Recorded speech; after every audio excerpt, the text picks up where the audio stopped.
Cheers now.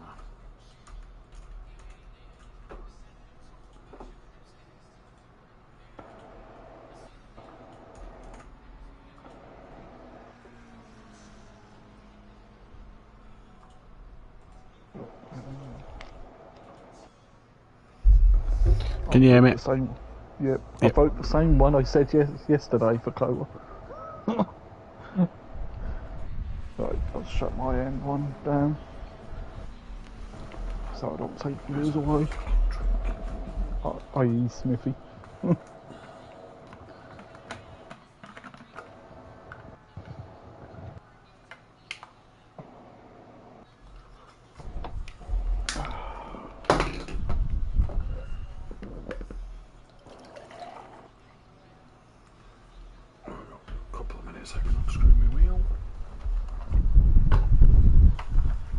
Can you hear any wind coming through my microphone? From yours, no. Can you hear any from mine? No. Good, because I'm not turning them off. Yeah, it's alright. Mike moaned at me about the wind coming through the window. Yeah. I've not even got a fan on, it's just the wind, which breezy up here today. Well, the wind is not blowing the right way to come through my windows. No. Oh, it's coming through where my French door is, but that's where the sun is as well. So you open the curtains, you're letting all the heat back in. What does he want as well? And I am sweating. I want that cool gel they had put on for the ultrasound echo earlier. That was cold.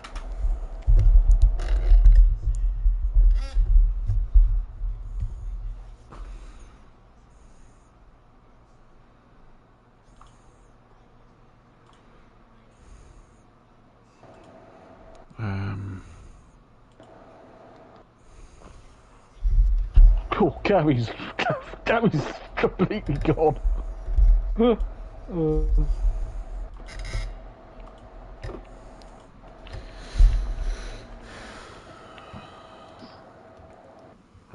who's on track? You are. Right. 5, 4. Good evening, ladies and gentlemen, and welcome to SimPlay Motorsport here for round 7 and 8 of the Pro Championship. We're here in America for the first race of the season, or the first of 4 visits, should I say, this season. It is the Circuit of the Americas that is the track for today. I'm your host, Matthew Duffin, joined in the commentary box by PN Motorsport. PN, good evening. Yeah, good evening, Matt. I'm looking forward to this one. I'm not a fan of Cota, so... No, that makes 2 of us. Interesting. It's going to be interesting with the tyre heat, though, in the track temp.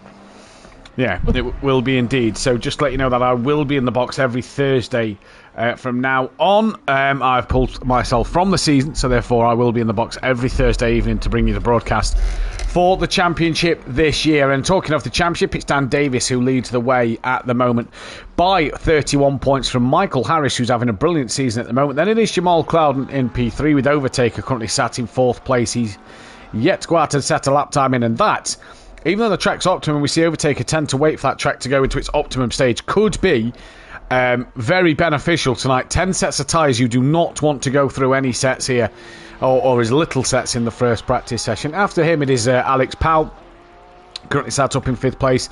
Then it is myself. RB Racing is P7 with Sky Schundelmeyer P8, Nikita P9 with Wesley Kuiper P10, Gary Leach is P11. With Gary Burton P12, not here tonight. Congratulations on the birth of your baby girl once again. Insert coin is P13 from Tobias Hoffer. Matteo Pessina? Matteo Pessina is P15 from Mike Matthews with O'Reilly 17th, Ian Gray 18th, Mitch Rivercannon P19, GT Jimbo P20. Then it is Ben, Dennis Newman, Flem Speed 1, Gary Clarbill, Sauber, Ramey Fernie, Matthew, Simon, Fuchs, Sullivan, Rasenberg and Eckholt. And speaking of Rasenberg and Eckholt, they are brand new drivers to the championship today. Obviously we had Wesley Kuiper last week and we had Ben who's out there as well. Today we have Michael Eckholt. Rasenberg not here today, so we'll not be able to take to the grid. If you're looking for an update about yesterday, we don't have any. At the minute it is being decided by the admins. We are letting the drivers vote for who they want or what they want to happen, whether that is to to take off points or to rerun the race at the end of the season. There was a third option of just abandon it all and leave it.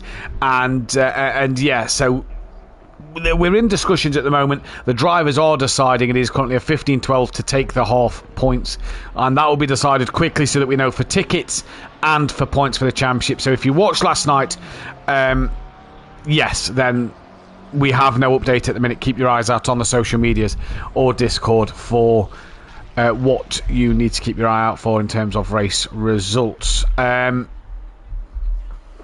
Yeah, not a lot really to speak about, Pian, apart from the fact that we're at this American circuit. That is, it caused problems last night with the temperatures. It's going to cause problems again tonight, you feel? Yeah, well, it's not a make tyre choice very interesting, especially in the hour-long race. Do you pit?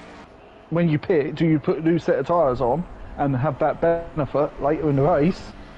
Or do you try to stick it out on the original set, which are going to be screaming at you by the end of the race? Yeah, exactly, and that's pretty much what is the choice today. Good evening to Outlaws Motorcycle Club, who says Denmark in the chat. Tracy, good evening to you. Home circuit for Sky Schundelmeyer tonight. I protect, good evening. Jacob Bontrager. Apologies if I butchered your surname. Good evening to you. He is potentially going to be a commentator at SimPlay Motorsport in the future, so we hope to hear his voice on the comms. Good evening to Fury's granddad. Tony, keep me updated on the cricket, please, in the chat, so that we know who's doing what in the World Cup. Good evening to NRT Sammy, who says, let's go insert coin. And good evening as well to PN Motorsport. But it's going to be an interesting one out here tonight, PN, isn't it? Yeah, it is. Well, I find Kota was a set-up nightmare, because you've got them nice long straights. If you look at the mini-map, you've got the two nice long straights, but then you've got all like the Beckett's Maggots bit copy. Let's face it, it's a copy, and like the Istanbul corner, the Hockenheim corner. You also got a bit of China, haven't you, with that back straight and the hairpin? Yeah, and that's when you need the downforce. So that's why I don't like it. I don't like circuits like that. You have more than one setup, really, don't you, for this track? Because, like you've just said, it is a copy, and it is basically all the best parts of the circuit rolled into one. Well, if you like this place. Well, yeah, but it is, though, isn't it? We've got Maggots Beckett's fantastic part of Silverstone. You've got the Istanbul section, great part of the Turkey track. We've got that bit of Hockenheim, which is good. Tricky, but good. You've got that China bit. So it's all just kind of thrown into one. And I've just brought the map X bigger on the screen so you can see exactly what we're talking about here. Where Cloudon's going into now, he's currently going through the Maggots Beckett section of the circuit. And then this is where you really come up to. I don't know what part of the track this will be. Yeah, but it is. Here you need downforce because you need the car to stick on the track.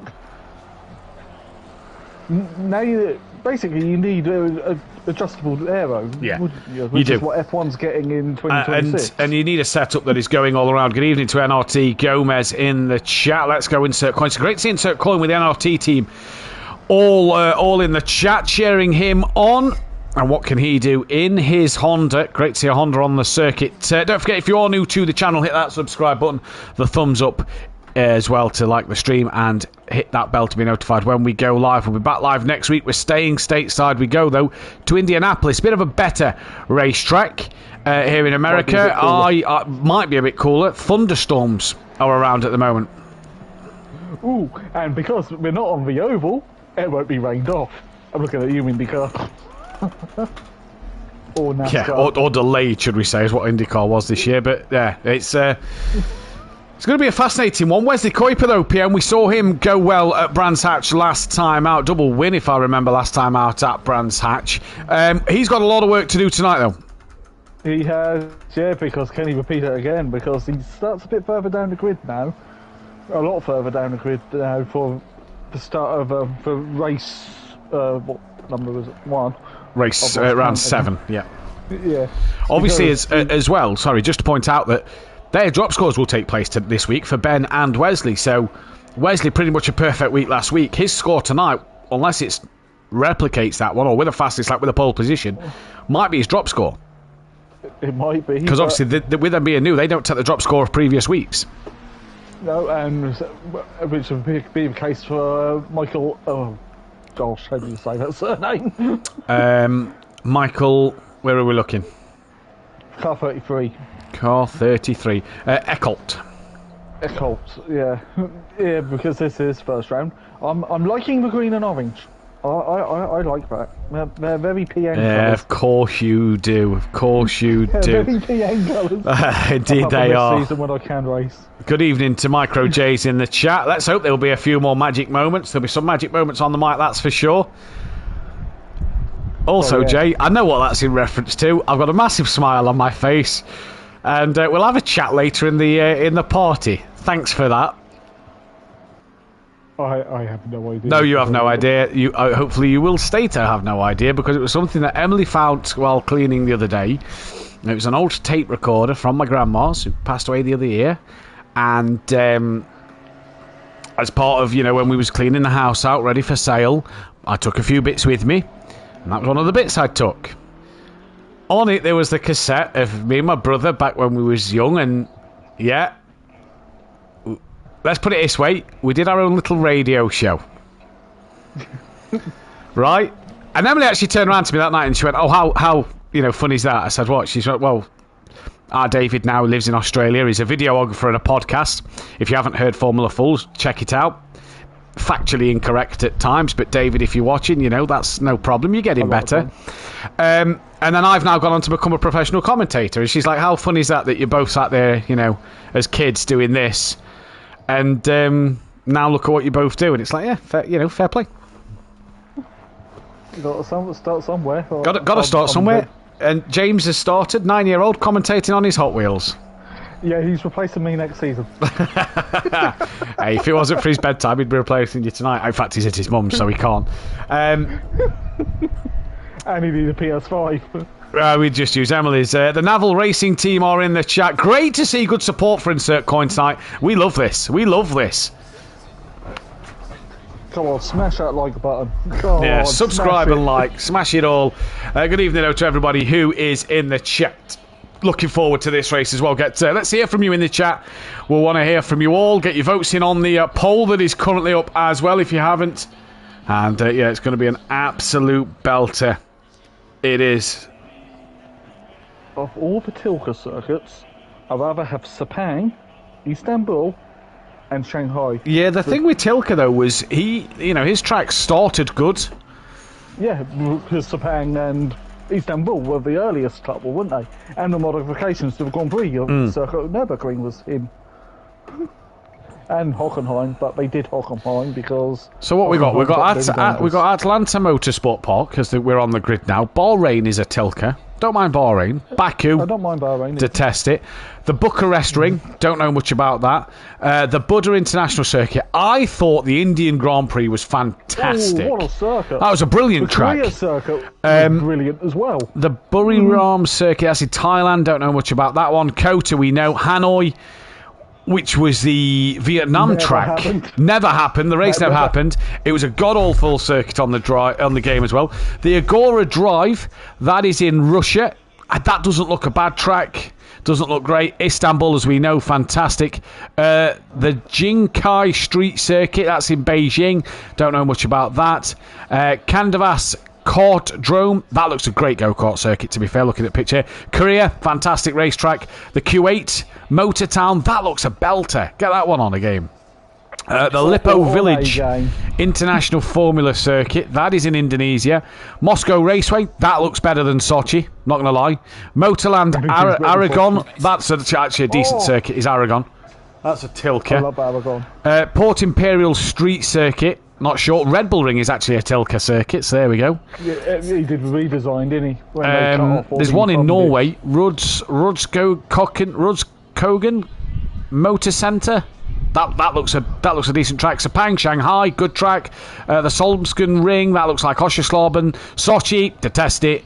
Sokol, looks like Bahrain, but worse. Valencia Street Circuit, we all know how good that was in Yas Marina. So he's kind of got a bit of a 50-50 kind of thing on his track record, hasn't he? It's very hit miss here, isn't it, with Silka? And if I'm correct, didn't he design the Madrid street circuit they're using next year? I believe so, yes. Well, that's got to be better than Catalunya, right? Yeah, to be fair, yeah. Yeah. I wonder if it'd be based on the old Madrid circuit that was in Gran Turismo 6. There was a Madrid street circuit on GT6. I've actually seen it. It's actually an Assetto Corsa run-through of what the track will be. It doesn't look bad. The thing that pushed me off it is obviously just the barriers that surround. What we got in the chat. 35 for 3 after 3.5 overs of Bear, so out for a duck. Great, fantastic. Done mine, I feel I'm doing Dan last week. I said I'm not looking forward to Brands and got a podium last night. I said I don't like Kota and again got one last night. Pretty much what Dan Davis does. PN race winner though, because while you think of a race winner, we'll run you through the grid order because it's a long formation lap here. Michael Eckholt alongside Remy Fernie, who has a qualifying ban going into the second race. Flem Speed 1 from Ben on the second row of the grid. It is Jim from Ian Gray on row 3. Mike Matthews from Tobias Hoffer, row 4. Row 5 is Insert Coin and Gary Leach. Row 6, Wesley Kuiper and Nikita. Row 7, Sky Schundelmeyer and Richard Breesley. Row 8, Alex Powell and Overtaker. Row 9, Jamal Clouden and Michael Harris. Row 10, Dan Davis and Matteo Pessina, who has a penalty and starts last. He also has a qualifying ban in which Dennis Newman has one as well, but he'll have to serve his next week. Yeah. Oh, race winner. You can't count Overtaker. He's really good here. If I remember Project Cars 2. So, you can't count Overtaker, and Flem Speed really is lagging quite hard. He is. So, on my screen. Alex, maybe, home of art. Is he American? No, he's Portuguese. But that's because he races in IRL, isn't it? IRL, so that's what confused me. Maybe. Depends how good the Aston is on its tyres. Well, the Aston looked a pretty good car last night, as did the Ferrari, as did the BMW. Not saw a Honda. The Mustang didn't look bad. The McLaren looked pretty average. But obviously it's driver dependent. So what we did see was a Nissan look pretty good last night. In Michael. At least Nissan are on the grid now. Yeah. This season. Yeah. And technically are on 47 race starts. Any milestones tonight? Just having a look at the milestone list. I believe Overtaker needs one pole position for that magic 25. There's nobody getting close to a race start milestone or a podium. And in terms of manufacturers, BMW need 2 poles for 50, but that isn't going to happen tonight. And no, I believe that is that at the minute. Ford, how many Fords are there? There's 2 Fords, 4 races. Ford will go above Jaguar on the list of all-time appearances tonight. We need Benny back to race in the season. Yeah, because we know he'll enter the Jag. He'd be in Pro-Am as well. But we're around the final corner then. We're going to start the first race of the evening, and we're about to get it underway. It is Michael Eckholt on pole from Remy Fernie with Flem Speed 1 just behind, and then Ben P4. What's going to happen though as we go down in towards turn 1, or up towards turn 1 should we say. Not as many cars as we had in Pro-Am last night. Pro-Am was full grid, 28 cars. There's only 20 tonight. We are green and go though here, and it is Michael Eckholt who gets a good start. Flem Speed 1's going to try and go with him, and he's going to try and tuck it to the middle of himself and Smokey Devil. They go 3 or 4 abreast as they come up the hill. Ben stays out of trouble. GT Jimbo looks like he's gone through. Gary's gone wide. Gary's got experiences as Ben's dropped the rear, and Ben is right around. That is into a couple of cars, but it is Eckholt who is going to lead the way in towards the S's. From them, Flem Speed 1, Smokey Devil, GT Jimbo is up that order. We're going to stay with Smokey while the order changes now. I think Dan Davis has had a great start. That might be Mike Matthews though that I'm looking at. It was Mike Matthews further down the pack, but Ben and Richard Beasley struggling there already. But it's Michael Eckholt from Flem Speed 1, Remy Fernie, then it is GT Jimbo, Gary Leach, watch for the Porsche tonight, then it's Ian Gray, Mike Matthews, Tobias Hoffer, Sky Schundelmeyer on home soil, from then Nikita, and then that of Overtaker who's going to look to the inside, getting a good run, dropping down the hill side by side with Nikita. There you go, going wheel to wheel in towards the first first of the short left-hand bends. Mike's also looking up the inside of Ian Gray. An overtaker moved on. Mike Matthews moved on. And that is also possibly Sky Schundelmeyer moved on that of Tobias Hoffer. So already 3 changes at the hairpin. Going great guns at the moment. All these drivers. In fact, Sky Schundelmeyer got that good a run off the corner. He's still side by side with Tobias Hoffer. I thought he was having a look. And now hasn't got past Tobias Hoffer, who's now on the outside line. Just showing how good that BMW M6 still is in a straight line. As Gray tries to go around the outside of Mike Matthews. That doesn't work. Sky Schundelmeyer now goes up a place. And Ian Gray taps Mike Matthews, overtaker, and Sky Schundelmeyer involved in that one as well. And everybody piles through now. There are cars everywhere. But what we can tell you is Michael Eckholt stretching his legs from Remy Fernie. Gary Leach now sitting on the podium. We've not had Gary in the podium for quite a while. Great job from him. GT Jimbo currently P4 with Mike Matthews in 5th place. No longer in 5th place, actually, I imagine. We'll wait for that to register itself. But PN, it's been a bit of a calm and crazy opening lap. It has. Well, looking at that turn 1, it looked like Ben just lost the rear. It spun up the rear, and close quarters aren't, first corner of a race. It's just unlucky what happened there, and GT Jimbo having a look down the inside of Gary into turn 1. Yeah, and Gary has a wide berth and manages to cover that off. It's Tobias Hoffer, 4th from Alex Powell. Then it is insert coin. Dan Davis has gone from the back of the grid up to P8. Then it's Nikita, who's currently P9. But let's go back to Alex Powell, I believe, has got past Tobias Hoffer. Yes, he has. What about insert coin now? He's got the defending champion all over the rear wing. And now Tobias Hoffer is coming under immense pressure from the Honda driver of insert coin, and Dan Davis looking for a way through as well. They've got then Nikita following suit, and Jamal Clouden, who's looking up the inside of Nikita. And has he got that move done? No, he's going to try the long way round before the left-hander here. And now gets the move done on Nikita, but gets a horrible run. Nikita just pretty much stopped. Pacina and Kuiper have got through as well. Mike Matthews is now trying to get past, but as we go back to Michael Harris, who got a little delayed behind that of Jamal Clouden, he's got Pacina going up the inside. He's got Pacina now through on the inside. Clouden's now very, very wide. Track limits will be a talking point at his track as well. Plenty of action as now Mike Matthews as well has got overtaker and that of Richard Beasley and Ian Gray for close company as well. Yeah, well, track limits definitely came on play last night, because didn't Max get done DQ twice? Yeah. For track limits? Yeah, one was before the disconnection, so it might not count, but one was before the disconnection.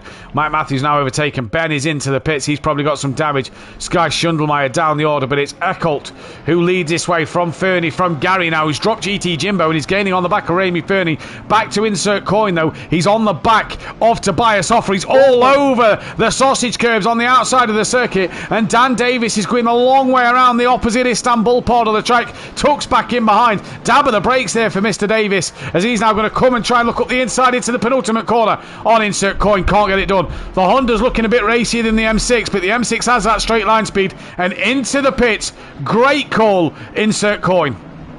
Yep, early get out of traffic and try and get there. Pacina and overtaker side by side on pit entry. Overtaker had to get out the back of that one. Mike Matthews, I'm surprised he's not carried on, gone into the pit lane. He's carried on his way. So does Ian Gray. Takers in the pits and Flem Speed 1. Ben is now on his way out, but Ben it's not all lost for Ben. And now all of a sudden we turn our attention to the front. Gary's within that second mark of Remy Fernie. And these two have battled many times before, all through the seasons of SimPlay. Gary would love this here if he was to take a race win today. He'd absolutely love that. Or at least to take a podium.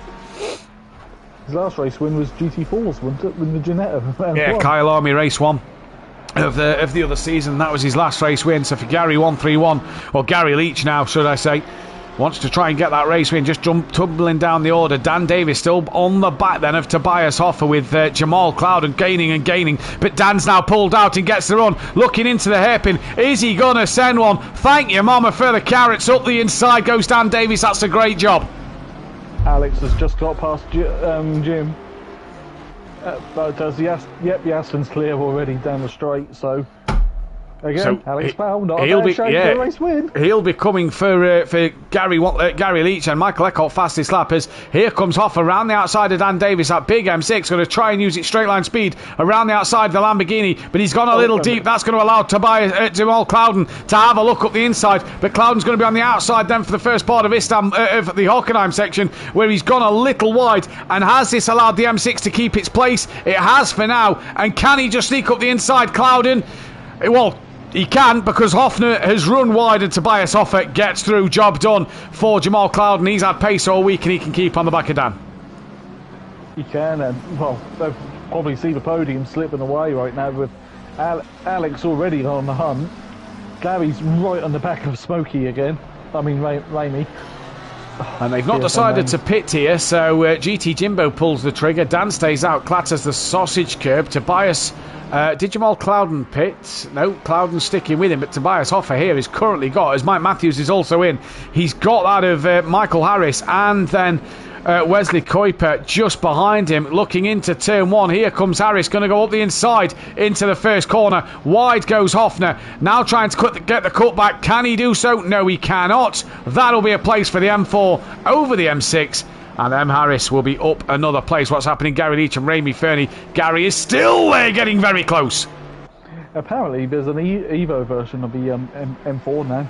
It was the Nürburgring 8 hours. It's sort of in testing this year and probably going to be released next year, I do believe. Yeah, which was what they did with the M4 as well. The existing M4, they tested it at Nürburgring in the NLS series. But Michael Eckholt, 6 second lead over Fernie right now? Well, with Gary all over him. Yeah, Gary is putting some pressure on him here. Mustang's just got the legs on the straight compared to before. Yeah, we know the Porsche struggles in a straight line. This is something that me and Dan said last night. So Gary's got that work to do. But look at Alex Powell coming. Mike Matthews and Nikita away. As is GT Jimbo now. We'll just drop down. Did Mike get out ahead of Overtaker? That is a no. Or Matteo Pessina. He is, though, ahead of Nikita. But Overtaker manages to stay in front. So Gary Leach and Alex Powell coming for Raimi Fernie here then. Clouden's on the back of Dan. Kuiper is on the back of Hoffa. And Pessina, well, was on the back of Overtaker, but isn't anymore. And now he's going to have Mike Matthews trying to come after him. Yeah, I reckon that one's a defeat then, Tony. As Gary Leach now at Istanbul trying to look underneath that of Raimi Fernie, and he does indeed. He gets the job done. Is he fully ahead? No, Smokey's going to fight this one back. Gary around the outside. Slight bit of contact between the pair of them, but Gary Leach round the outside. That is a move of a two-time champion. Great driving from him, and he gets past. Eckholt and Powell no pit, as does Clouden and Harris. And God, they're all coming in. Where Kuiper's in, Beasley's in, Hoffa's in. Oh, well, they're all gone for a drive-through, aren't they? It's McDonald's time. But, so Gary Leach effectively leads this race. Dan Davis didn't pit either, neither did Richard Beasley, so they're all slouched on the circuit. So it's going to be interesting to see what these guys can do from this position. Trouble is, it's very warm here in UK. Whether houses is made from bricks or stone, which get very warm. I'm drinking like a racehorse. Yeah, tell me about it. Right then, what can Gary do now? He started to gap. Gary has over. Look how close Raimi. Alex is. Alex is very close. Yeah, Wesley Kuiper still in the pits. Flem still in the pits. Everybody now still away. Clouden's away. Harris away. But at the minute, Gary Leach is the one to keep our eyes on. He's the man who leads this race. Dan Davis 3.2 behind, so he's got a bit of time over Dan in the pit lane. But let's look at Eckholt here. Jimbo's jumped Alex, you're right. And where's Eckholt? There's Eckholt. There's Jimbo. Where? There. Corner behind? Yeah. Couple of corners behind, going through the S's. Not close, but not far away. And look at this, congested out of the pit lane. Mike's managed to move up a couple of places. We'll keep our eyes on that. Raimi's back on the rear of Gary. You get a feeling that's because of the straight lines that we've just had. Harris, 8/10 on the back of Clouden. He's got Pessina 4/10 behind him, who's got Tibbs right up his boot lid. Mike Matthews isn't a million miles away from Tibbs. He's then got Ian Gray with Insert Coin and Tobias Hoffa all there. So good racing from these lot. Where's Ben at the moment? Ben is behind the number 17. He's a bit behind the 112 of Wesley Kuiper. But yeah, he's got work to do. Gary in, Smokey in. Dan Davis stays out, and Richard Beasley pits as well. Smokey nearly wiped out the speed limit sign there. Brilliant. Right, so Dan Davis, clear road in front of him. What's he going to do? Let's see how the Lambo performs. It's, well, with the BOP, what is it? It's a 13 kilo weight loss? The Lamborghini, yeah, the Lamborghini is not a favoured car around this circuit. We're halfway through the race. We're going to end the pole there. And I have to say, Eckholt at the moment is in good position. Alex Powell's got past Jimbo. Harris gaining on Clouden. We've got Schundelmeyer and Pacina having a battle further down. Gary's been dropped and Gary is away. And so Gary's away. Eckholt's not even at the final corner. Smokey's away as well. I mean, Fernie's away. This could be pretty close, you know, this could. Gary, not yet off the limiter. It might not be, actually. He may have jumped Alex Powell a bit more. Did Schundelmeyer get the move done? He did. Mike Matthews is the next one to get onto Pacina's rear end. Insert corner. Tobias Hoffer still there as well. Now, where's Gary Leach? He's still not off the limiter. Eckholt is already at turn 1. Alex Powell is coming up towards turn 1. The undercut works. Gary Leach loses out and nearly loses out to GT Jimbo, who's had to go very deep to avoid Gary Leach. And yeah, Gary and Smokey lose out by pitting a lap later. Dan going that extra lap, possibly trying to nullify that undercut. He is, and well, he's got 5 minutes to pit. And this race isn't worth changing tyres unless you spin and flat spot them and turn them into 50p's or 20p's. So Pacina trying to hunt down on the back of Schundelmeyer. We've got Clouden gaining on the back of Harris. And this is crucial for the championship as well, let's not forget. Well, overtake the 7th, so he's come back up the order a bit, hasn't he? He's come back up the order a bit. But then again, though, he's quick around here. Very quick around here. He is. He's the most successful driver around this circuit, so this is going to be interesting. Gary to Alex Powers, 0.8 of a second. This one could be one worth watching. Out. Dan stays out again. Could possibly go one more as well, actually, to be fair. Could Dan? He could. They're doing, what, 2 minute 8? 2 minute 8s, 2 minute 9s, yeah. So he could possibly... Dan could go do one more lap and then come into the pits, because you've only got to be in the pit lane for when the timer runs out. Yeah. So as soon as you cross that pit speed limit line, technically, you're in the pit lane. Yeah. So it's interesting. And plus, the sun's getting lower. So it's going to be coming into the windscreen a bit more. And yeah, sun's getting lower, and you'll notice in that second race, with it being an hour long, it did start to dip where the drivers had all their headlights on in race 2 last night before we had the G-Portal problems. So it's going to be an interesting one here. This is currently watching Gary Leach. He's just dropped over that second mark. Sky Schundelmeyer is gaining on Clouden. He's got past Pacina, and Clouden's looking up the inside of Michael Harris in towards the final corner. Clouden on the brakes, up the inside. Great move from Jamal. That puts him up into 9th place, sorry.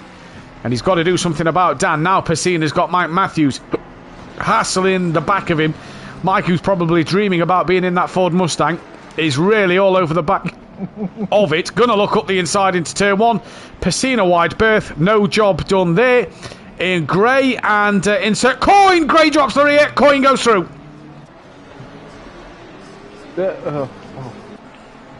Fastest lap just went to Kuiper. Kuiper. I spelled Kuiper, as in the bit beyond Pluto, isn't it? Yeah, that's what I'm going with. Kuiper. Yeah.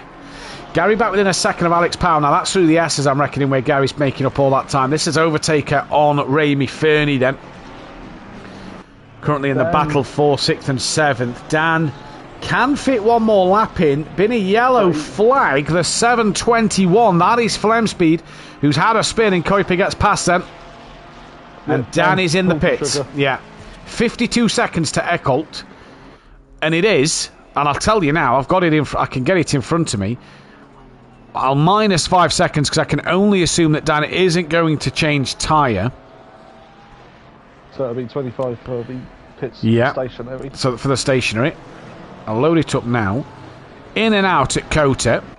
is going to take you 64 seconds, -5, so 59 seconds. Dan could be anywhere between Pat, Alex and Jimbo.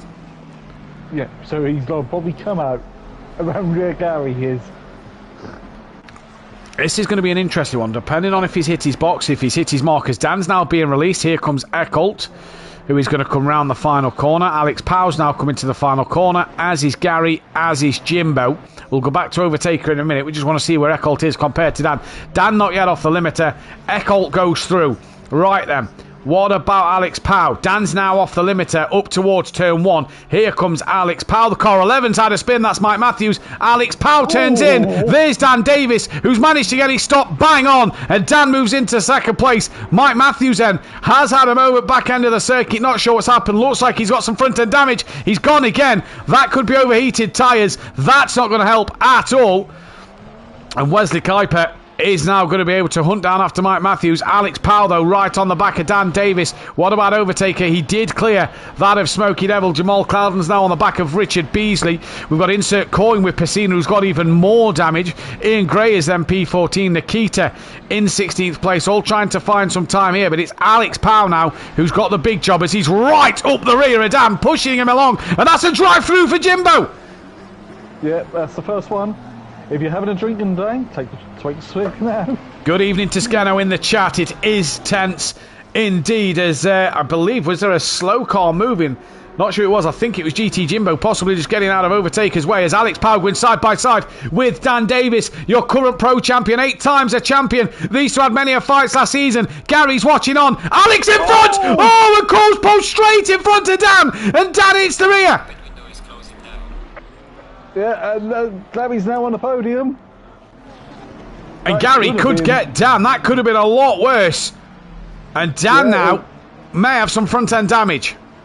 Oh, Smokey just hit Beasley. I just went to look at Overtaker, and that's all happening, and Cloudon's just got past both of them. Yeah, so Cloudon gets through as well. Smokey being flashed by Richard Beasley. Smokey goes wide. That's going to allow Beasley back up the inside. Jamal Cloudon is then through. But Alex Powell into the rear of Dan Davis. And can Dan now pull away? Kuiper has got past Mike Matthews, so his race has gone from bad to worse. He's got incredible damage on that Lamborghini. Ian Gray trying to gain onto the back of Insert Coin. Insert Coin, though, is having a look at Istanbul up the inside of Pacina. Now to the outside line he'll go. Pacina, can he hang on? No, he can't. Insert Coin very wide. And he's going to rejoin the track and picks up a drive-through penalty for his troubles. That's two. And I've just noticed Jimbo didn't do his drive-through. No, he'll get a, time penalty. 30 seconds. 30-second time penalty will be given.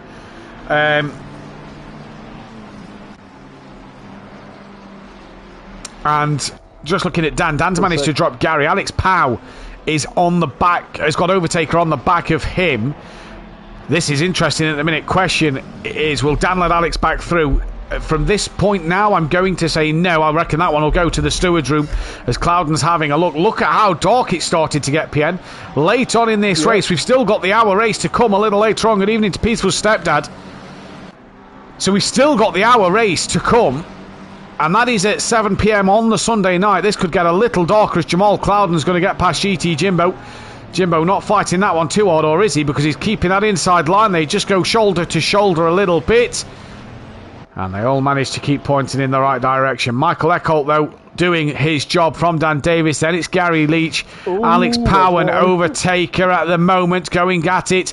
Jimbo and Cloudon side by side, but I believe now Cloudon's managed to get the move done. Jimbo going to have a look. Can't get it done there. Overtaker will want to get that P4. Every point will count for him in this championship. So he'll want to get past Alex Powell in this race. Got to be careful. You don't want to get a drive-through on the last lap. Jimbo's let Richard Beasley go. I think he's ran a little wide, so Beasley's gone. And no, you do not want to drive through this last lap. That is for sure. But we turn back to Michael Eckholt as he comes into the first couple of corners. Brand new tonight is Michael Eckholt. And it's already going to be a race win for him. He's going to take the honours in the first race of the evening. It is P1 for Michael Eckhout. We then get to turn to Dan Davis, who will take home a P2. Great race for him. As Gary Leach on the podium, P3. Good job, Gary Leach. Alex Powell will hang on to that fourth place with Overtaker hanging on to P5. Insert Coin comes in for his drive-through, but it's not going to let him serve it. We're going to jump back to Wesley Kuiper so we can get the results on the screen. On the board, should I say. Cloud and Crossline P6. Oh, sorry, yeah, Wesley does get fastest lap, you're right. Yeah, so fastest lap there. Ian Gray 13th, Nikita 16th, Overtaker managed to come home P5. Oh, sorry, no, done the wrong one. Ian Gray, Nikita, Overtaker, yep, P5. Gary Burton isn't here tonight, obviously after the birth of his daughter, so again, congratulations to him. Richard Beasley, P7. Harris then was able to come home. Where's Harris? He's P9. Dennis Newman's not here tonight. Tobias Hoffer takes home a P14. Sky Schundelmeyer came home for P10. Not bad for the American. GT Jimbo with that time penalty. We'll wait and see. In fact, I've just done all that, and we might have to wait to see because other drivers will get podiums, will get positions. But Ben here, not the opener to the night he would have wanted. No, it was. As I say, I think he lost the rear on his own, but the stewards will find out later on whatever happened. Ben now comes to the final corner, and he's going to finish in P20. We, though, are going to take a quick break. We'll be back in a few moments' time. So, break. We'll be back in a few moments' time. We're clear a second. 17th and 18th for Jim and Coin. Fox, I've got to do all that again. So 17th and 18th are Ian Gray 12th, Nikita 14th, Hoffer 13th, Schundelmeyer 9th.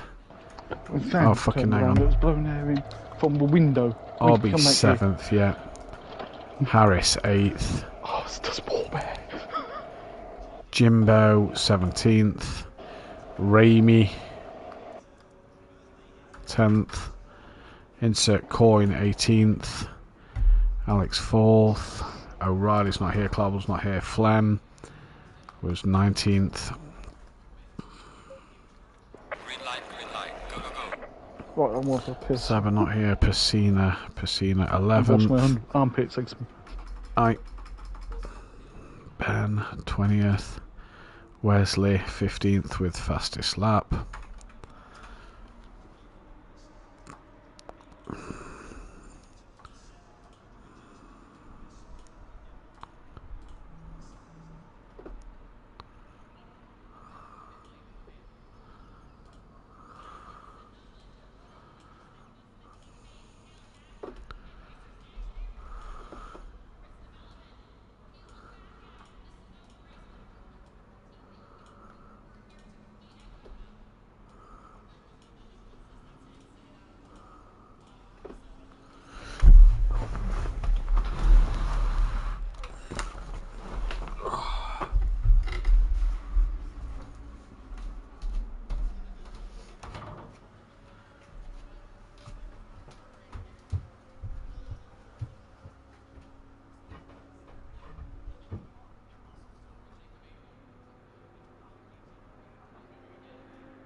So sweet. The third one where I've got nothing pretty much.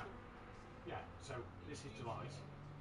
So yeah, so the August win in September wage. And it's not something that's guaranteed. No, but Every year so far. yeah, August going into September is the month where we'll have a bit better because of And then obviously September's always goes up. back up to November. down.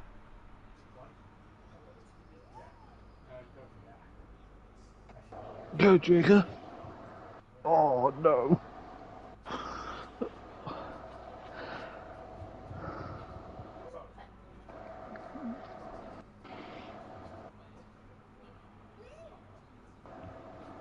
No one's going out to any practice. Good.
Otherwise, two people are going out.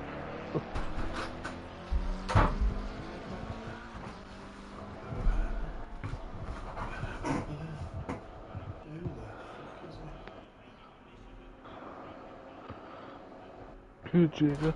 You ordered something? I was just going to tell you I've ordered a rush in case it came. It's here.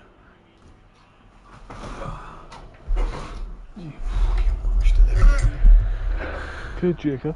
Good jigger. I'm in a weird mood. Screen.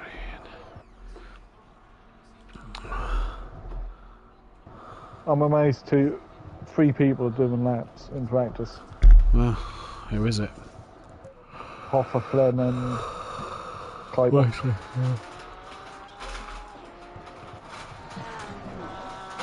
Unless you go out with a knackered set of tyres. Yeah, possibly.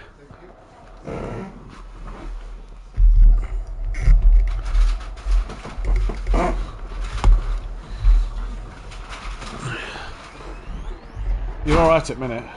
You get any ice creams? Can you pass me one? Mike's not happy if you look in Discord.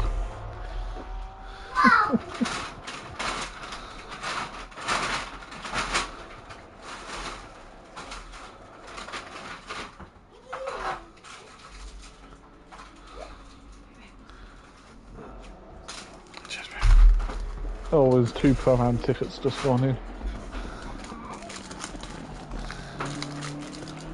Oh, what are you having? Choc ice. Yeah.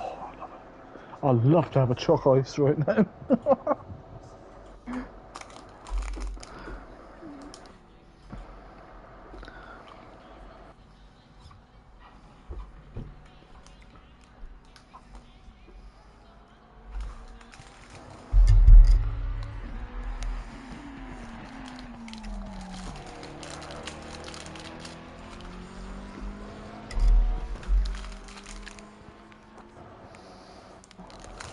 Have you ever put that on a Pop-Tart? It's so good.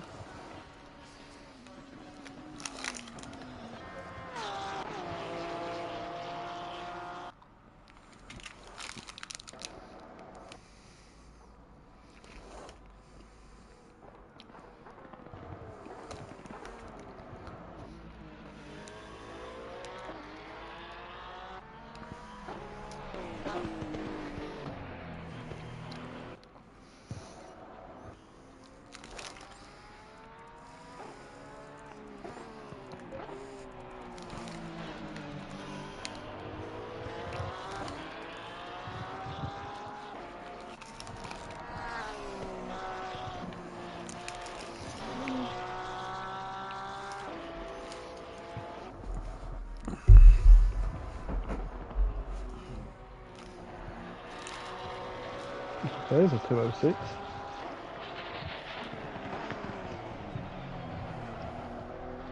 What pro ranking yesterday? 208, I think they got yesterday. Yeah, Wesley's just done a 206. He's 4 seconds faster than Flem. Drink. Covers drinking. Pigging.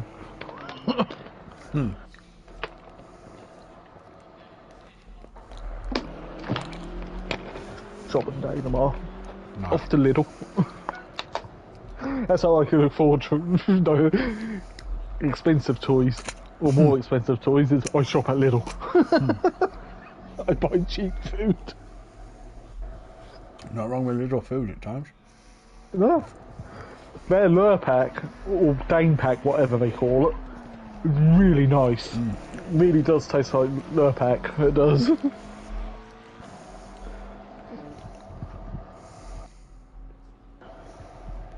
I mean, the pair of sports shorts I'm wearing now are from Lidl.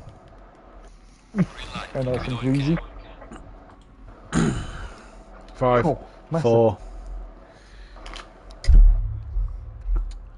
Welcome back, ladies and gentlemen, to SimPlay Motorsport here for the next round of qualifying.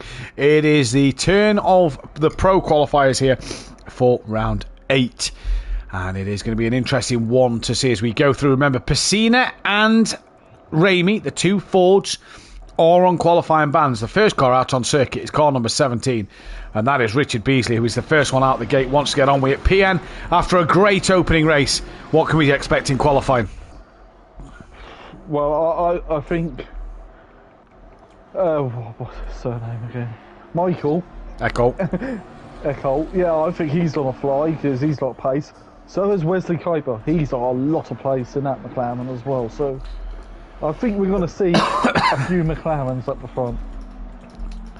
Yeah, it's going to be an interesting one to keep our eyes on, that is for sure. And we'll be able to keep our eyes on everything throughout this this race and this qualifying session. It will cool down, yeah. It looks like the track temp's going to cool down as well as the air temperature. Dan Davis leads the way, 54 points clear of Harris. 59 points clear of Cloud, and Sedan's really got a bit between his teeth. Don't forget, drop scores will come into play at the end after this first race, after this second race of the evening. Overtakers up to P4 ahead of Alex. They're separated by 2 points. Then it's Gary Leach up into P6 with RB Racing in 7th. Guy Schundelmeyer is 8th. Nikita 9th. Wesley Kuiper P10. Obviously, his first drop score comes in tonight, so he might drop back down a little bit. Tobias Hoffer from Insert Coin. Pacina, Gary Burton, Ian Gray, Mike Matthews, GT Jimbo, O'Reilly, Ben, Mitra Canning, Flem Speed 1, Dennis Newman, Eckholt, Klarbel, Ramey, Fernie, Saber, Simon Fuchs, Sullivan and Rosenberg bringing up the rear. Teams Championship, Team FBR, 8 points clear now of SimPlay Racing with Jaeger Motorsport in 3rd, who are down out of a solo car. Quantum Apex Motorsport from GK Racing, Greasy Bandits Racing, and then affect Motorsport in this one as well. Just thought, has Clouden got a teammate? No, his teammate pulled out, didn't he? It was that Jason Ireland. BSP or P8, they are independent driver. FBR Junior Racing Team independent. FSO Racing Team independent. And Smoky Racing independent. Down the rear, who's your tip for pole position, PM? Overtaker. I've got a feeling Overtaker. I think Overtaker's just got to pull a blinder. Because, well, it will be his 25th pole if he does it. Because Smokey's moved in the pit lane. Oh, he stayed there. I was keeping an eye on them too. So we're currently on board with Richard Beasley as he's on his... Oh no, he's bailed. He's bailed on his qualifying lap. The next one will be Mike Matthews. But again, I'm ignoring the the blue dots on the screen because last night me and Dan Davis had this problem. And then it sorted itself out. So I'm ignoring the blue dots on screen at the moment. And we will look to go elsewhere if the times are wrong. But let's just see for now. Car just moved again. As long as he doesn't come out of the pits, he's okay.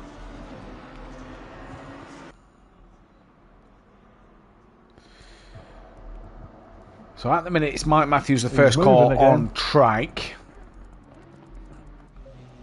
Smokey looks like he's coming out of the pit lane. Well, Smokey's on a qualifying ban.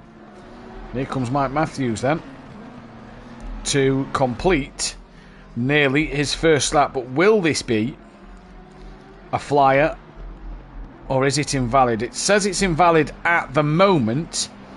And this is the problem so far is... This is where we had the problem last night. All the laps kept saying they was invalid when they wasn't. So, going to be an interesting one to keep our eyes on as this session rolls on.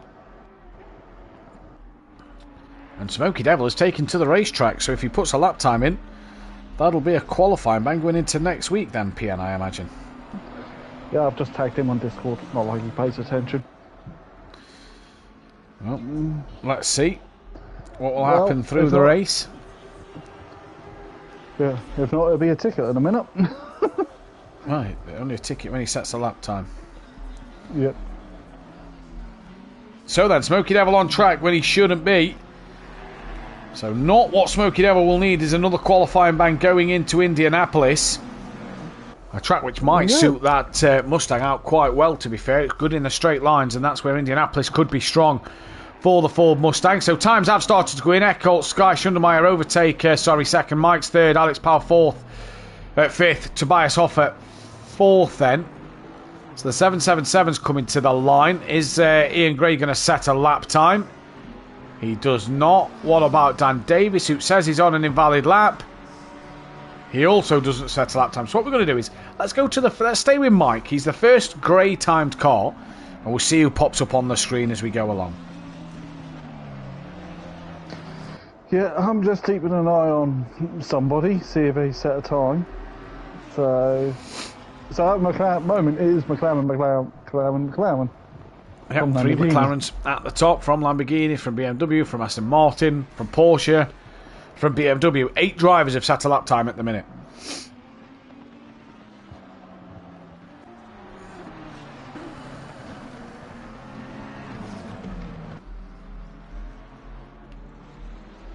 Yeah, as we I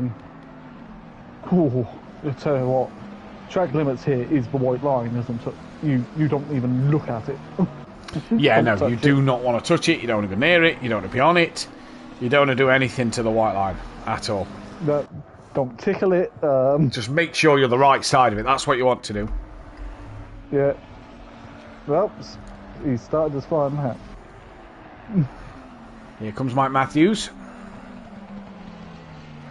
Rounds the final corner now. Is this going to be an improvement on that P5 lap time at the moment? No, it is not. Sky Schundelmeyer stays third. What about Eckholt? He stays where he is.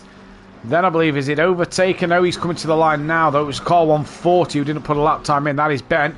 So he's on a lap. Overtaker to the line. Doesn't find any pace. Next car is Alex. Currently 1.6 off the pole. That'll be invalidated.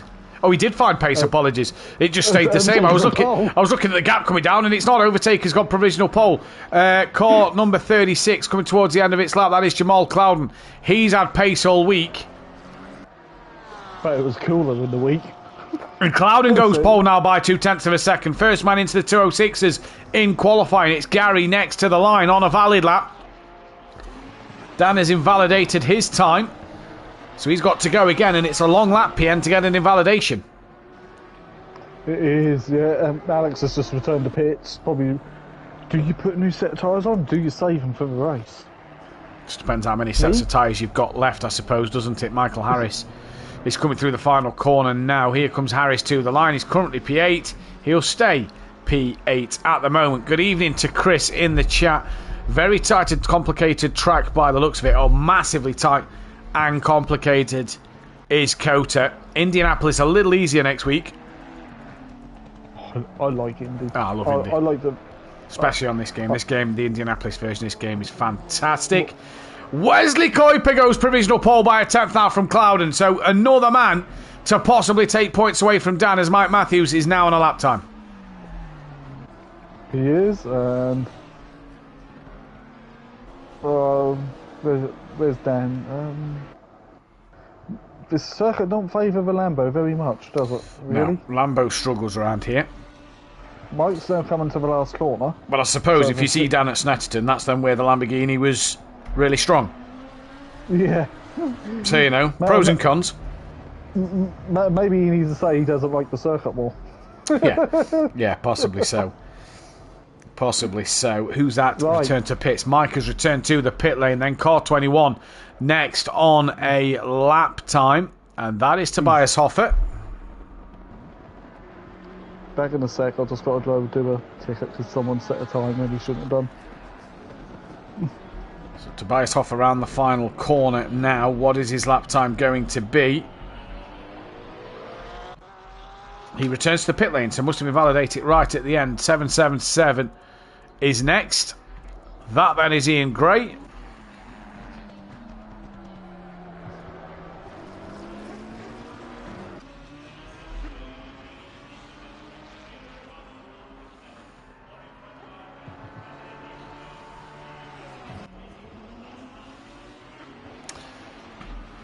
And Ian Gray stays P13. Who's next? The 222. Dan, I've noticed, is back in the pits. Where's Dan? Dan's only 7th fastest at the minute. The 222, that is GT Jimbo. What will he do now?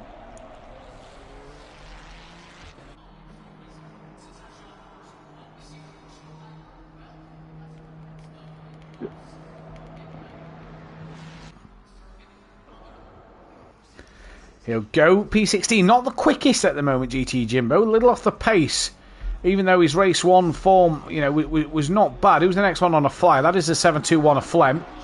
So let's see what Flem can do here.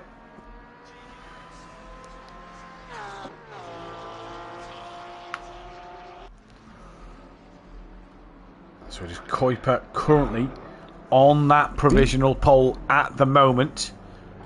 Beasley's not set it up yet. Who? Beasley. No, he hasn't. Neither's Ben, no. No, oh, really? I've got... Neither's Ben, so none of them two have set lap times. So that's going to be interesting to see them.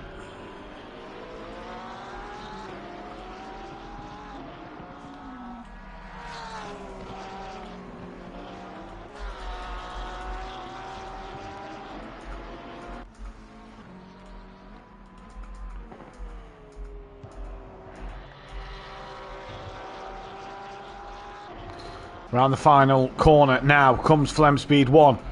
What is his lap time going to be?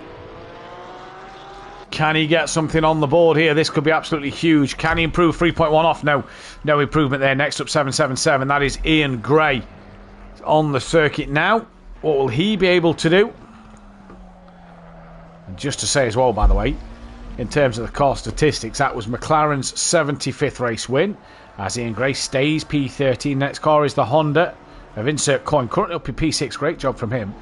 And the podiums, one for the McLaren, puts it on 220. One for the Lamborghini puts it on 211. And one for the Porsche puts it on 251. It's now only 18 podiums behind Mercedes to become top dog in terms of podiums. So, interesting. Very interesting. Very intriguing. And at the minute, it's a McLaren 1-5. And we said last night that McLaren struggled. Insert coin, though, wrecks that one. It's now McLaren 1-4. Dan Davis will hope to spoil the party. Crosses the line. No improvement. Who did improve there? That is Alex Powell, who now goes up to 6th. So now it is McLaren's not quite close together. Amy Fernie on a lap. But we're not going to show you that one because he shouldn't be. He should be in the pit lane.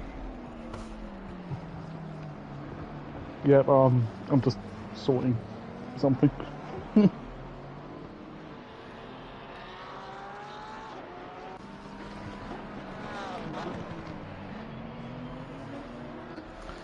Has yeah, well, I said Wesley's lost some pace, didn't I? Yeah. Oh, that looked like that's either Gray or Nikita done.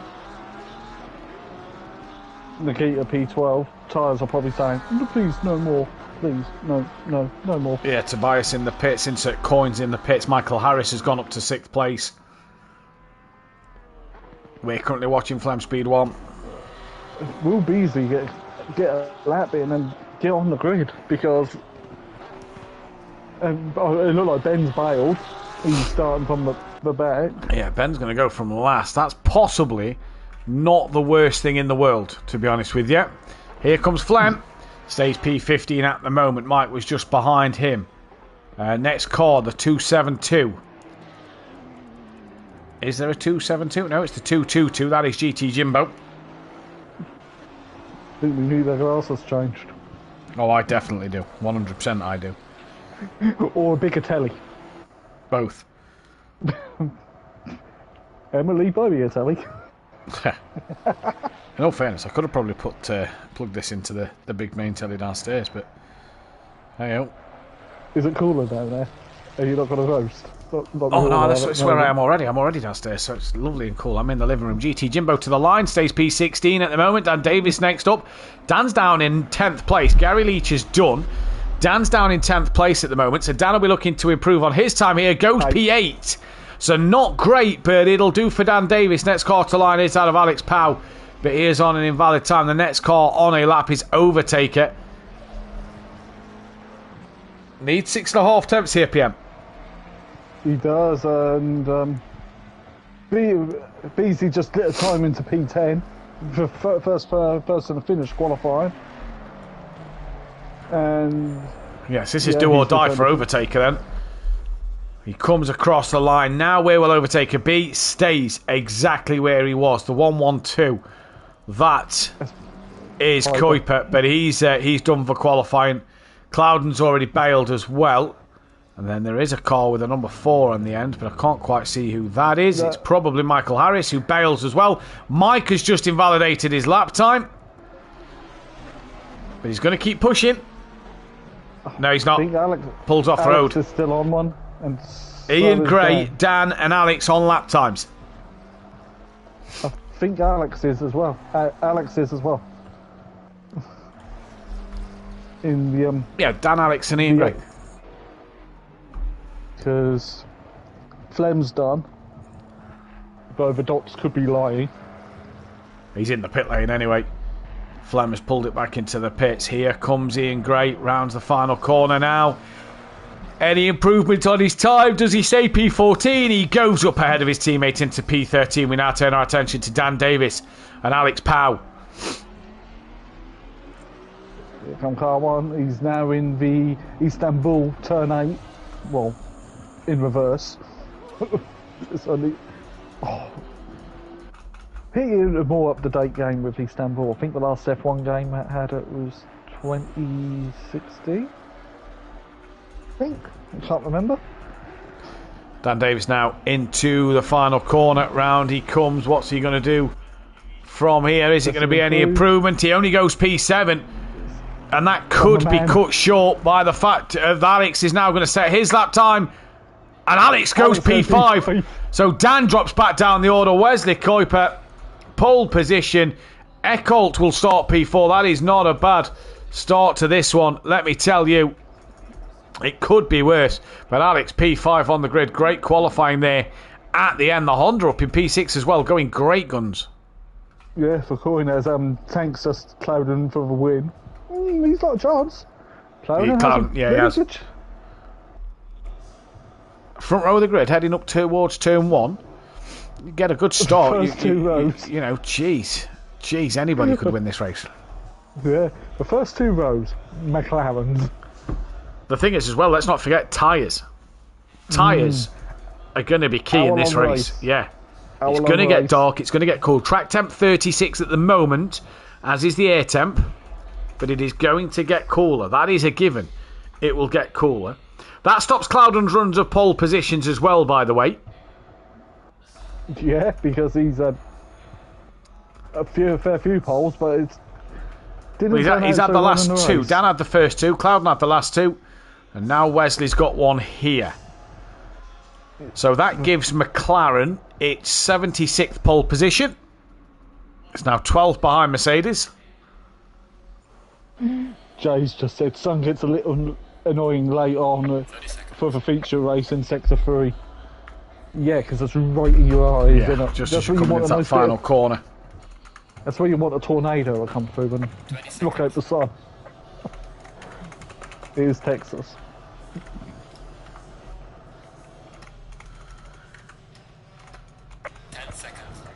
Oh, and cricket score update for you. Yeah, England have lost. Yeah, England have lost. Yeah, seen it on my phone. Can ignore that and quickly move on. Did you see that, or is Tony? Thanks, saw that one, mate. Tim Ventink with the lap I didn't get to finish in quali yesterday. I'd have been P5 or 4. Great lap then from Tim yesterday. As we're now underway, PN. Who's your money on? And by the way, Clouden, Kuiper, Overtaker or other. If you voted other, please put in the chat who that other is. Oh, again, you can't ever count out Overtaker. You can't. You also can't count out Alex. No, because he's got a lot of pace in that Aston. Yeah. But how easy is it on the tyres? Well, this is it, isn't it? You've got to be... You wouldn't really need to warm up your tyres by leaving or anything like that. Like Cloudon's doing right now, taking life out of his tyres. 24 people currently watching the stream. Guys, girls, hit that thumbs up button. Subscribe to the channel if you are new and hit the bell to be notified when we are live. Pro-Am back next week with myself and Dan Davis at Indianapolis. The week 5, rounds 9 and 10 of the season. Not the halfway mark this year. That'll be rounds 11 and 12 the week after at the Hungaroring. And then join me back live Thursday evening with PM Motorsport. Possibly a new commentator. Let's see what happens there. As well as I'll be bringing you all the pro action all season long for the remainder of the season. And don't forget, if you want to get involved, GT4s do start soon, so head over to the Sim Grid and head over to Discord. Make sure you've done your hot stints to get into the GT4s, which start in 3 weeks' time. And if you fancy yourself in an endurance event, manage to make sure you get on with a teammate. Get your hot stints done and get signed up for the endurance event in 2 weeks' time. It is going to be a belter at Imola. There is also still spaces on the grid for Pro and Pro-Am as a reserve and full-time driver technically. So make sure, if you want to get involved on a Wednesday and a Thursday night, sign up to them as well. We're halfway through the current formation lap. It's a long old circuit, this one. At least it's not Spa. We'll still be sitting here. My teammate for the endurance race has confirmed. I was just checking, so Team Jag will be at full strength. Team Jag. Or Team, what is it? I can't remember his name now from Cars. Drick Yardley, there we go. That's who it is. Against Chick Hicks' team and McQueen. They're making it a bit fun in the endurance races. Yeah. Pity we can't put the eyes on the windscreen. Pity we can't put the eyes on the cars actually in exactly. game. Yeah, exactly. Tracy with Sky for the win.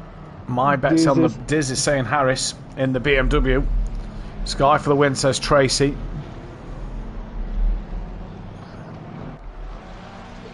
This could be an interesting race, PM. This could be an interesting race. who changes tyres for track position, or not, well, not for track position, but for more grip, or who. I've completely fumbled that, and this is why I'm not a full-time commentator. No, who doesn't pit for track position, better track position, and who pits for tyres for better grip? There we go, I got it right in the end. This is it. Kachiga, says Jay in the chat. But let's go then. We come into the final corner now. Drivers finishing getting the brakes and tyres up to temperature. I don't think it took a lot. And it is Wesley Kuiper and Jamal Clouden on the front row of the grid. As they're going to head towards the start line. And green means go? No, not till the first line. It's the back line for the race results. It's the first line for the start of the race. But green now does mean go, as we all go for round 8 of the season, and it is a good start at the moment for Jamal Clouden and for Wesley Kuiper. Clouden looks like he's slightly got ahead. He's got to go the long way around turn 1, and he's going to try, he's going to try and hang it around there to have the inside line for the second part of the corner. Doesn't manage to get it done. Eckholt has hung on in there over Alex Power as well, who's currently sat P4. Then you've got Insert Coin in his Honda doing well at the moment as well. So it is Wesley Kuiper from Jamal Clouden, from overtaker from Michael Eckholt. Then it is Alex Power. Everybody looks like they've got through cleanly as well. So it's Kuiper, Clouden, Overtaker, Eckholt, Pow, Insert Coin, Dan Davis, Harris, Richard Beasley, Sky Shundermeyer, Mike Matthews, Gary Leach, Tobias Hoffer, Ramy Fernie, Flem Speed 1, Pacina, Nikita, Ben, Ian Gray and GT Jimbo down the back. He's the one who's had the worst start out of them all. And already Pierre, great opening start to lap. Nobody round, everybody through cleanly. Well, we're not halfway through the lap yet, but so far nobody around. Or any contact, so not a bad start. By the look of things, Kuiper's already started to stretch his legs with clear road in front of him and no dirty air to affect his aero and knacker his tyres quicker. Yeah, there's a great start at the minute. Gary Leach, we're watching, he's got Tobias Hoffer on the back of him in the Porsche, in the BM. We know that BM's got some straight line speed, and here comes the two Mustangs just behind. Hoffer's going to have a look on Gary Leach, so going into the hairpin. Then you've got the two Mustangs behind, and Ramy Fernie who's missed his brakes. And what about Pacina? No, Pacina looked like he got alongside Gary as well. But for Ramy Fernie, missed his brakes, and Gary Leach lost out to Tobias Hoffer and nearly lost out. In fact, Gary's got some big front end damage. So did Pacina actually hit the front of Gary? Yeah, I'm just looking through the cars, and Nikita's got a scuff down the side. Oh, Flem was around and Pacina was into him, and into the start of the sweeping right-hander around Istanbul, because that's what we're going to call it from now on, even though it's probably got no name. There is no names, it's just turn 1 to whatever the final corner is, and I believe one of them is called turn something A and something B as well, so... Yeah, we'll just call them by what we know them as, but it's Wesley Kuiper who leads from Jamal Clouden, from Overtaker, from Eckholt and Alex Power, Insert Coin and Dan Davis, and it is Beasley and Michael Harris who's got Sky Shundelmeyer from Mike Matthews, Tobias Hoffer, Gary Leach, Ben, from then Nikita with GT Jimbo, who looks like he's now going to have a move on Nikita, does Jimbo, up in towards turn 1. GT Jimbo is through. I think should be... Nikita's fighting this one back actually down the hill, but Jimbo goes through. Yeah, Jimbo goes through. Yeah, and look at us, Fernie muscle his way past in the muscle car. We are in America, so the Mustang muscle car. We did just come away from that then, as you said it. We are on now with Dan Davis, who is right up the back then of Insert Coin at the moment. Having a look to the outside, maybe thinking of that switchback. And in front of him, Alex is having a little sniff on Eckholt. He is indeed. Eckholt not having it his own way while he's not out front now, and Overtaker as well, gaining on the back of Jamal Clouden. In fact, Overtaker's pulled out to the inside over Jamal Clouden. And up the inside, the Overtaker looks like he's going to go. Can he get this move stuck? Clouden can hang it around the outside if he can keep a wheel there, but he can't. And Overtaker gets the job done, and through he goes. And for Alex Pow, he also got past Eckholt. Dan Davis, though, still stuck behind Insert Coin. So this will be hurting him at the moment with Clouden ahead. Harris isn't, though. That's only Dan Davis. That's Dan Davis' saving grace at the minute, that one championship rival is ahead, the other one is behind. But Overtaker and Alex both in front of him as well, and he's kind of being halted at the moment. Harris under some immense pressure from Sky Shundelmeyer, and he's got Mike Matthews for a bit of company as well. He has closest, well, overtime in Scott. Well, Clayton's not given up on Overtaker yet, so he's trying to hang with him. Maybe trying to save some tire over it, but can't do that for long with Alex hunting them down as well in that matte black Aston. Exactly, this is the problem. Now we're going to get to see Overtaker try and head after Kuiper. But like you say, PN, is in that dirty air with these temperatures 35 degrees. We've already lost a degree, but it's going to hurt these drivers being in that dirty air, isn't it? Yeah, and you think your brakes are going to get hot as well. Really hot. And if you're following a car close behind, like Coyne is on Eckholt going through the Mag Spectator section, somebody's around after turn 1. I believe it was car. I think it's Mike. I think it's Mike. Car 11 had a bit of a yellow flag around it, so I think Harris was around. It is Mike. I'm seeing Mike and Harris tumble down the order. Mike's behind Nikita now, and yeah, so Mike's had a moment as well. But he wishes he stuck with the Ferrari, don't you? I think he does. Yeah. Yeah. Yeah. No. Kuiper. Overtaker's not really catching Kuiper. No, not yet. Day is still young, but Insert Coin is on the back of Eckholt here. As they come down the back straight, Eckholt's going to move to that inside line to try and defend it from that then of Insert Coin, who is now coming through, looking on the outside, turns in now in the NSX. Bold car choice, but hits the curb hard. Now Dan Davis is going to have a sniff. Dan, though, too far back to get the move done.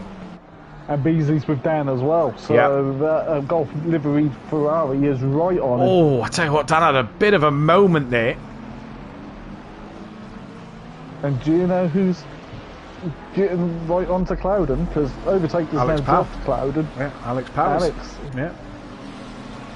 So was Clouden's pace that we've seen in testing all week, bit of one lap pace. Yeah, and now, race pace. You know? At this phase of the race as well, we've only had 7 minutes, roughly.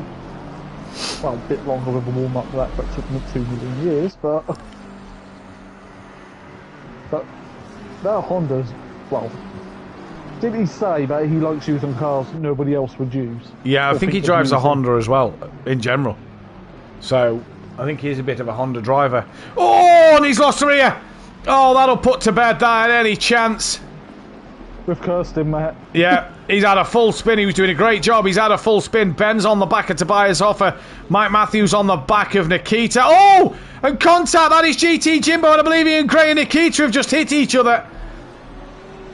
An Insert Coin slow on the rejoin there. So did he have anything to do with that? Harris is now fighting back. He's already caught the back of them Speed 1.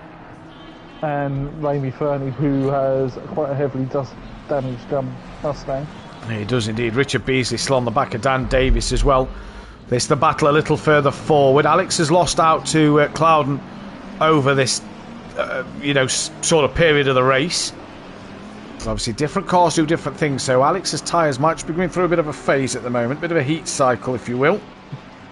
What, that phase where you have no grip at all? Yeah. We had that in the Bentley last season as well, where it just did not want to do anything. And it was like, what are you doing, car? Oh, Richard Beasley got very close there. Ben still looking on Tobias Hoffer, but at the moment that BMW has good straight line speed to keep in front and manages to do so very easily. Hoffer's a hero, really, one of the oldest cars in the game. Last season it was the V12, which sounded glorious. There might be one of here and again in Pro-Am. Depends on things and stuff. Mike is in front of Coyne. Coyne is doing quite a good recovery drive. And we know he's got pace in the Honda. Nikita's on the back of Pacina, because Jimbo's already got past him. And who's out with him? I'm not sure. I might need changing, because that is Nikita just behind Ian Gray. Sorry, I believe it's Ian Gray who's on the back of Pacina, who's also got a heavily damaged Ford Mustang. Does the tailgate fall off like it does in real life? Yeah. Back to Ben. Lighter artificially. Ben's no closer to Hoffner. Richard Beasley is right up Dan's rear wing here. So Richard Beasley giving this one a good go. And like you say, Overtaker's not really catching Wesley at the moment. No, I think Wesley's pulling away a little bit by a tenth or so every sector. Well, Beasley, so he's got his McLaren. he has got it hooked up. Beasley on the back of Dan so far. And the thing for Wesley is, the thing for Wesley is as well is this week's his drop scores. Yeah. So he had pretty much a perfect weekend last time out at minus pole position for Brands Hatch. Yeah, minus pole position. Let's go back down to Tobias Hofer and Ben. Ben's just lost a little time, it would seem, to Hoffner. Ian Gray still trying to get onto the back of Pacina. Mike has Coyne right up behind him, thinking, oh, I wish I was in that Honda again. He probably does, you know, to be fair, 'cause that was another car that Mike got on with, wasn't it? He got on really well with the Honda, he got really well with the 296. And now drives the Lamborghini. And now drives the Lamborghini, because the Ford came out literally a few days Yeah, literally too late for him to have a try on it. And he really likes Fords. So Mike could be in anything next year. We don't quite know what Mike's going to be in. A pretty tame, though. A pretty tame race, though, at the moment, isn't it? We've got Nikita, who's got Smokey and Harris and Flem, who's just run wide on the back of him, but all them lot are damaged heavily. And insert Coyne right up the rear wing of Mike. Tries to tuck underneath Mike now, but just can't get alongside enough. Going into Istanbul, and did Mike just pull too far across the circuit? I thought he did there, because I thought inside Coyne had got up the inside. Meanwhile, Beasley, after his little slide, has already caught on the back of Dan. So there's two SimPlay racing drivers not having it their own way at the minute. They're the ones that's under pressure, not creating pressure. And look at that Honda. Is it just going to turn underneath the Lamborghini? No, it does not.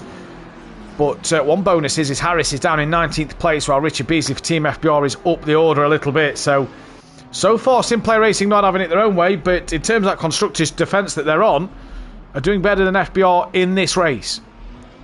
Yeah, with Harris doing a fight back from... Yeah. He's having a look on the inside of Smokey, and Smokey cuts his nose off into turn one. We've just popped onto Michael Eckholt, because he's now got Dan within a second. Dan's got Beasley right up the rear wing of him. So this is going to be an interesting fight here, Pian. Yeah, because I look like Eckholt is struggling a little bit for grip. The car seems to be moving a little bit more. Yeah, look at the slide. We're already halfway through the race. Race one distance. We're 8 minutes into where that would then be finished. And Eckholt was under no pressure at all in that race. Had it his own way, didn't have to push as much. Now he's got to push that little bit harder. Yeah, he's got the reigning champion behind him and hunting him down. The 8-time champion as well, let's not forget. Meanwhile, it's ebbing and flowing a bit between Cloud and Overtaker and Alex. Yeah, in that order. Not massive amounts. They seem to gain a couple of tenths, lose a couple of tenths. So it's not huge amounts that Alex is gaining or Cloudham's gaining Overtaker, but then they lose it all pretty much straight away. But it's this fight here for P5, 6 and 7 that I am interested in at the moment. Eckholt, Dan and Beardsley. Beardsley having a look underneath. Dan is now going to be on the outside line for that penultimate corner. No, can't get it done. Dan manages to hang on at the moment. Dan on a bit of a defensive drive. This could allow Eckholt to get away a bit. It could do, yeah, because now his mirrors are full of a bright blue Ferrari with orange stripes. It's almost a PM livery.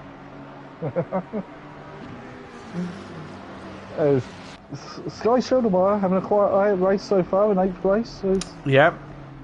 Again, kind of bringing the gap down, not massively. It's tyre phases, I reckon. It's like, how easy are you on your tyres? Yeah. And this will be doing Sky the world of good at the minute, because it means he can just go that little further into that pit window and pit later and have even fresher tyres over the other drivers. And that could be the massive key at the end of this race of who has got the fresher tyre. Alby's dropped off the back of Dan a little bit. Mike Matthews, yellow flag. So he's had another moment again and is stationary as everybody goes past. You try to spin it around, and of course now the tyres are going to be screaming at you, because they're going to be... And you're coming into the S's. They're going to be screaming at you. Benny's right up the rear wing now of Tobias Hofer. So But Ben he just can't- started. He can't get past him, can he? He can't seem to make his way past. He's having a look. He's got a better turning than the BM, but the BM's just got more grunt. Yeah. Just pulls out the corner a bit better than the McLaren. Ben's trying to got two wheels off the track now. Trying to probably cool the car down. Yeah, just come out the clear air, somewhere where the marbles aren't forming just as bad yet. No, but There you go, look. Creates also that wider opening going into the hairpin corner. And now for Ben, he's right to go, look, once up the rear wing of Tobias Hoffer. What's happened to Clouden? Because that gap is down to half a second out front. Pit window opens 37.5 minutes. We'll go back to the battle between Ben and Hoffer. We'll keep our eyes on that gap of Alex, Power and Clouden.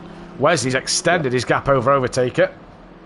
and Overtaker's only 2.5 seconds in front of Clouden, so I think Clouden's possibly made a mistake somewhere. Mike's in Have the a pit little lane. slide. Has Mike returned to the pit lane here? I believe Mike has returned to the pit lane. So I think Mike then has returned to the pit lane in this race. As Ben now right on the back of De Hoffner, but he's not on the right side of him to look into turn one. Is he possibly going to think of tucking underneath? No. Goes the long way round. Still can't get it done. He's just not able to do anything here, is Ben, at the minute. He's there and on the back and having a look, but just can't get past. See, through these twisty bits, because I'm watching the Alex Clouden battle, this is where Clouden pulls away a little bit from Alex, because the McLaren's better through the corners. But in a second, we'll be to where horsepower is king. And that V8 in that Aston has quite a bit. It does. Ben has lost out through the twisty section of the circuit. And Ben's dropped off the back a little bit. Ramey on the back of Harris still. They've managed to drop Flem speed 1, but they've all started to stretch out a little bit. Dan's with Eckholt and has actually dropped Richard Beasley at the time being as well. PN. So Dan's closer to Eckholt now than what Beasley is to him.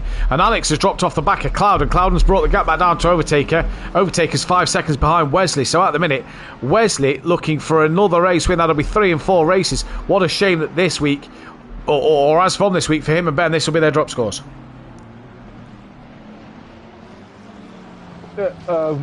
Mike just said what's happened in chat. It was his fault on Harris and couldn't get started due to the tyres being cooked. Pointless risking a dodgy lap, indeed. Better to return to the pits and wait for 2 minutes than it is to... At least your tyres will be cold again. The heat has got a bit of damage on the front end of his McLaren. We're currently watching the Dan Davis Michael Eckholt battle here. Up in towards turn 1. Dan looking. No, not thinking of making a move though yet. Not yet, but maybe once the window opens, pit straight away and get... Well, Dan was the one in race 1 that went to pretty much the very end of the pit window, wasn't he? He went so long. Yeah. But yeah, it'd be interesting to see. Alex is now in a bit cleaner there, I should think, so he's probably cooling the car, but Clouden is getting closer to Overtaker. Yeah, he is indeed. Pacina has got in grey all over the back of him. That is for position. Clouden's on Overtaker. Right, so the gap's not updated since the thing has. Overtaker made a mistake somewhere, as Clouden is now right on him. As he come down the back straight, but I don't know, well, no, it doesn't have a straight that's not really straight because there's a little kink in it. A bit like Carl Army's start-finish line. Yeah, so maybe Overtaker's put wheel on the curb. Maybe he's done something. Yeah, that's what I was thinking just then. Track limits, probably. He might be on the Possibly. Did he slow down because of track limits? Maybe just taking a bit too much curb somewhere. Who knows? Let's wait and see. Because the one thing you do not want is a drive-through, and here the track limits are Yeah, and if you get a ridiculously drive-through, the strict. time you lose for a drive-through is 29 seconds. So it's not the end of the world, but, you know, it's bad enough. But your tyres might thank you because they get a chance to cool down a Exactly. little bit. Exactly, and they'll get a chance to cool down a lot more than what they would full race speed down the straight. So overtakers on the back of Cloud now. Alex Power, you see, they're getting closer as well. Dan is no longer with Michael Eckholt, really. That gap's just over a second. As that is Mike Matthews, I believe, in front of them. That's Mike. Yeah, it's Mike in front. Then it's Richard Beasley within 9/10. Sky Shundermeyer still around the same margin. Ben's got past Tobias Hoffert. So he must have done that this lap. Yeah, he's finally gone past him. Then he catch Russell. Gary's Yamaha Motorsport Porsche in front of him, and not. Well, we've not really mentioned Gary in this race, and for Gary, his tyres could be in such a good window that he could probably go to the end of the pit window. Yeah, he's got a little bit of damage on the front end of his car. Looking at that, there's a little scuffed. Oh, Pacina's got a lot of damage. But Gary's got nobody around him. Yeah. He's in clear air. 5 seconds behind, 6 seconds to Sky in front. Clouden still within half a second of overtaker here. Yeah, I think the overtaker might have cooked his tyres early. Cooked his tyres, made a mistake. He was dropping off the back of Wesley, so I don't think he's cooked his tyres. Made a mistake, I do think he possibly has, though. Or he's very close to track limits. Or that one. But what was the record last season? Once that someone got drive through the track limits within the first 10 minutes, wasn't it? Not sure. That was at Mazzano, I think. It wasn't Mazzano. Not 100% know what the record was. Can have a look at Tibbs. Tibbs is on 2. You can see that one. Dan's on 2. They're the only 2 people that I can see on Twitch at the moment. Yeah, so the pit window opens in a minute, so who's going to be first callers? Yeah, this is going to be an interesting one. Will it be someone down towards the back straight as well? Dan's really close to Echo once more. Clouden's lost time to overtake her at the back end of this lap. So Dan within 3/10 now of Michael Eckholt. And in fact, Richard Beasley's got past both of them. Yeah. So I'm not sure what's happened, but Richard Beasley has got past the pair of them. And Mike Matthews is way down, so did something happen? Did Dan make a move and they ran wide? And there's the first drive-through. That is GT Jimbo. Oh. And this time he has to swerve it. And he's gone straight on at the final corner there is GT Jimbo. So there's the first one. Yeah.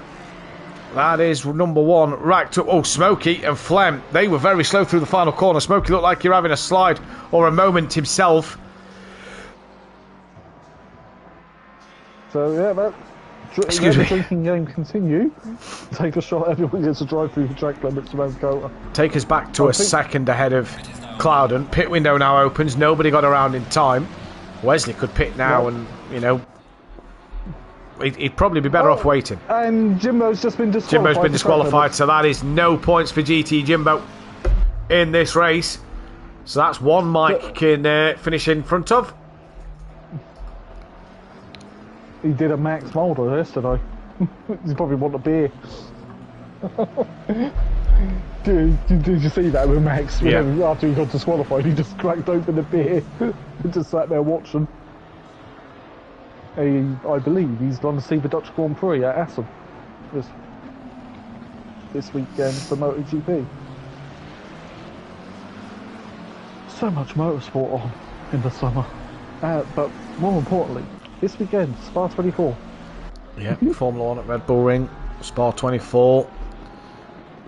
Nikita having a look, Gray having a look on Harris, nearly clips the back of him. Their car's a bit too similar. Oh, Gray's around. Yeah, I'm not surprised. He did go in quite deep. Dan Davis stays out, as does Eckholt. In fact, Dan's got past Eckholt. And he's now got Tibbs in company. Gary straight in. Ben straight in. Tobias will stay out. What about insert coin? What will he do?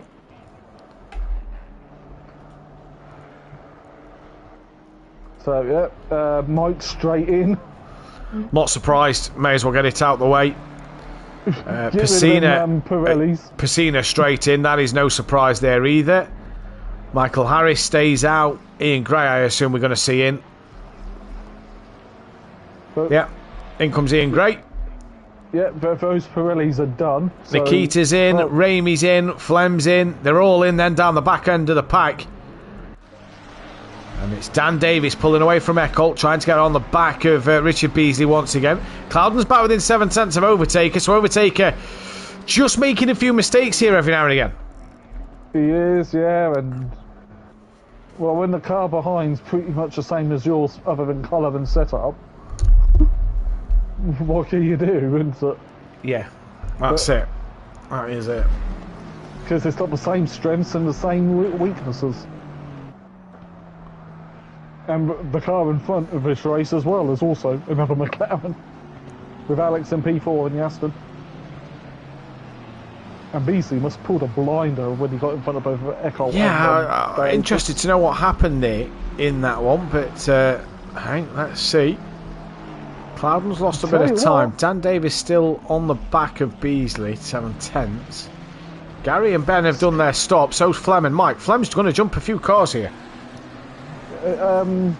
Sky's caught up the back of Eckholt. Yeah, Tibbs is there. He was closer, so he's lost a bit of time, but he is still there.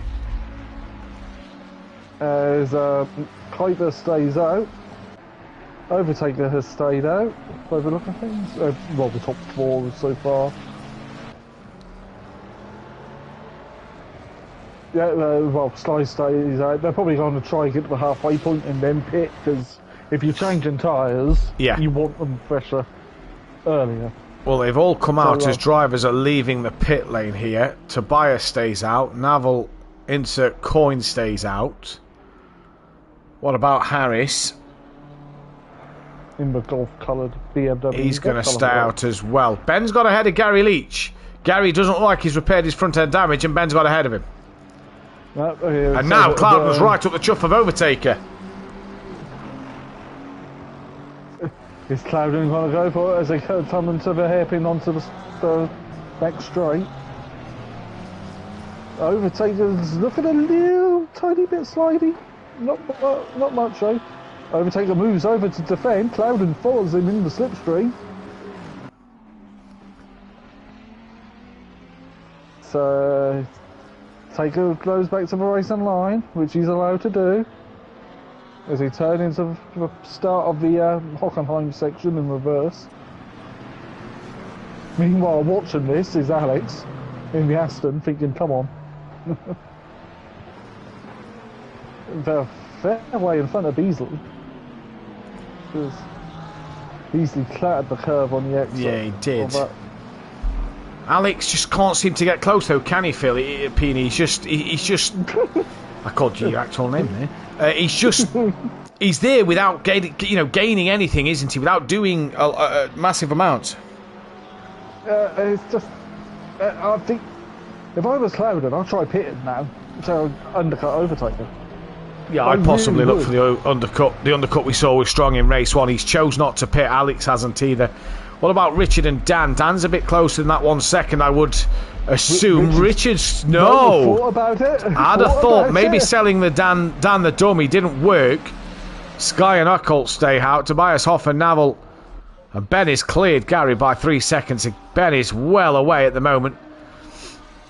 And Mike Matthews is actually on the same lap as Smokey, but Smokey will come across the line now. And they're all a lap down to the leader. Hoffer stays out. Yeah, insert coin comes in. What about Harris? So Mike has actually managed to get himself, because that long pit stop for Smokey, on the same lap, he's just a long way behind. Yeah. So the closest battle now on track, other than between Gray and Piscina, is between Cloudon and Overtaker. It's between Dan and Richard Beasley. And Flem's just getting out of the way because he's been getting blue flags. Oh, that sun's getting low now. It is getting low. Is that Pacina just in front having a look up the rear wing of Ian Gray, while behind Dan's having a look up the inside of Beardsley. Beardsley managed to get it stopped and turned in. And Dan carries on his merry way once again. He is, but he's trying to fill the middle a bit. And with all of this, Michael Eckholt's coming, but he's not bringing Tibbs with him. No, Dan's having a look. Oh, don't miss your breaking point, Dan. So Dan pretty close. Let's have a look at Gray and Pacino. Pacino got past Gray. Sad is that move done. Oh, that Mustang does look like a handful, doesn't it? Just a little bit. Here is Richard Beasley. We've now got Echo on the back of Dan. Tibbs back to normal. Kuiper's in the pits. So Chris is asking in the chat what a drop score is. So the lowest round that driver scores for the season between week 1 and 10 will be their drop score. It'll be their lowest total of the season. Obviously seen as Ben and Wesley came in last week. This week will be their effective drop score. For the likes of Eckholt, next week will be his effective drop score because he only signed up as of this week. So effectively, your drop score is your lowest round of points is dropped as from when you signed up. So if he scores, if for example, if Ben scores more points than last week, then last week will be his drop round. If not, this week will be. Drivers have already obviously had their drop rounds who's been here since the start of the season. We've got Wesley Overtaker and Clouden in. Alex leads this race from Richard Beasley, Dan Davis, Michael Eckhart, Sky Schundelmeyer, Tobias Hoffer stays out, and Michael Harris is also going to stay out on track then. Ooh, overtake. Kuiper's changed tyres, Overtaker hasn't. Look at the gap between the cars coming out the pits. Yeah, I agree. I agree. Kuiper's changed tyres. Because there was about, what, 7 seconds between them beforehand? Yeah. Before they came in the pits. So, yeah, that's a tyre change. So Overtaker, has he changed tyres or has he not? Drive-through penalty, Ramy Fernie. Yeah, well, it's only a 29-second loss. And Mike's a little more than 29 seconds behind, but every little helps. Dan losing out a bit to Richard Beasley now. Eckhart losing out a bit to Dan as that sun is really blinding in the cockpit of these cars. But Overtake, like you say, pretty much 5 seconds clear of Clouden and right up the rear wing of Wesley Kuiper then. So interesting to see Overtaker not going for the change of tyres. How much is that going to hurt him come the end of this race, PN? Oh, I reckon that might hurt him quite a lot because that is about the time game. Alex is pitted now. He's pulling into the pit lane now. He was on the anchors then to slip that stopped. He's got a good gap to Richard Beasley, hasn't he? As Alex Powell. Beasley comes in. Yeah, Beasley's in. Dan Davis stays out. Eckholt comes in, as does Sky Schundelmeyer. Track still 35 degrees. But the shadows are getting longer and the sun is... Yeah, you see the lights are getting brighter as well. Which, by the way, great to see the fact that we can now see Xbox lights. Yeah, well, who did all that testing? To see if you can see him. I say that as we go on to Michael Harris. He's not got his lights on, neither has Ben. So maybe you can't see the Xbox lights as well. Because they're not turned on. Harris, does he pit as Tobias Hoffer came in? Harris will stay out. Now, interestingly, he's going to stay out ahead of all the runners who have pitted. Smokey's also in for his drive-through. Overtaker's lost out a bit of time to Wesley. But I reckon if Wesley's got fresher tyres on, that'll be why. Where's Mike? Yeah. Mike is Hockenheim section. And Smokey's just come out the pit lane. Alex was moving, so... Yep, so's Richard Beasley. Eckholt is as well, as is Sky. Wesley's through, Overtaker's through, Clouden's... Oh, I tell you what, I think he's a bit closer to Clouden. He is a bit closer to Clouden. And... So did Alex change tyres? Possibly, possibly not. We won't ever know. Did Clouden change tyres? Because he's a bit further off the back of Overtaker. Yeah, I think Clouden changed tyres because he was well off the back. And they're slowly bringing that gap down. And next week we go to we'll have some bank corners. Okay, they've added a bit since F1 used to run there, because let's not talk about 2005 or US Grand Prix, shall we? Where only 6 cars raced. All the Bridgestone runners, because Michelin's kept shut on my and bang. windows. I reckon I've left the kitchen window open. I've just heard the door go bang. Dan Davies then, what is he going to do as he comes round towards the final couple of corners then? Is he going to pit this lap? It's going to be the big question. No real battles happening on circuit. Dan is coming in. He is coming in. Oh, give us stop, Dan. Nearly hit the pit wall. Overtaker's back within a second of Wesley. So, did Overtaker change tyres? I think he did. I don't think Overtaker did. As Harris is the last person to stop, it means what pretty much got to do at this lap if he wants to get round. Yeah, he's got to pit this lap. That's why Dan pitted this lap. And if they change tyres, are they going to be on some fresh rubber at the end of this race? Yeah. Oh yeah, but they've got the sprint race distance to go on them, haven't they? A little bit further. Yeah, a little bit further. So Dan in the pits, he was behind Richard Beasley, who's 1.3 clear of Eckel, who's dropped Sky, to be fair. Sky's 5.4 behind him. So Tibbs not able to stick with him. So that's Dan's now away. Harris. Dan's been dropped. Beasley's into the final corner. No, they don't have to turn the lights on, Chris. It's not a night race, so they aren't forced to turn the lights on. That'd be their first. I believe the game will tell you that you need to turn your lights on. That is when you need to turn your lights on. Oh, Beasley just jumped stern in the pits. He did. Dan nearly clipped the rear of him. So that is as it was then. That extra lap for Dan didn't do a lot, but what it has done is it's gave him a bit fresher rubber. No real battles out there on the circuit at the moment. If Dan changed. I do believe Mike is actually still a lap down. I think Dan changed, yeah. So Hypetech saying that he's lost time, did Clouden in the pits. Don't forget, if you are new here, hit that thumbs up button, the bell to be notified, and subscribe to the channel if you are new. So Hypertech, did Clouden change tyres?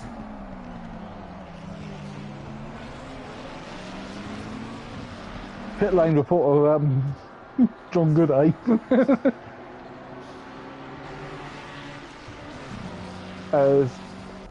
Overtaker's trying to keep with... Dan's weaving his tyres here. Dan's just been trying to weave the tyres down the back straight. Oh. I'll tell you what, these two McLarens were fun. As I said, never count out Overtaker.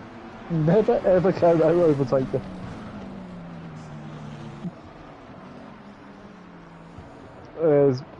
Yeah, this is close for P5. Because Eckholt's there with them, and if they start battling a lot, that brings Sky back into it. Clouden did change his tyres. Yeah, if they're all battling, it could bring Sky back in, who's 5 seconds back at the moment. Ben in the 9th place. Ben's had a good comeback drive in this race. He has, because bear in mind he didn't set a qualifier lap. Yeah, exactly. So, kid's got pace. Yeah, the young lad has got pace. Clouden 4 seconds off the back. Overtakers now 1.3 off the back of Wesley. So that is changing there. And Dan's now under pressure from Michael instead of putting the pressure on Richard Beasley. Yeah, let's have a look further down, see what's happening. Gray's all on his own in no man's land. Yeah, no real battles. This is the closest fight on track. Dan and Eckel kind of just spaced out over the back end of this race. Well, there is, what, 8 cars less than there was last night in Berlin. Yeah, but, you know, the strategies of tyres haven't seemed to come into play. Like, look, Overtaker, yes, he's lost time to Kuiper, but he's gained time over Clouden. Yeah, but apparently Clouden also made a mistake in his pit stop, what John was saying.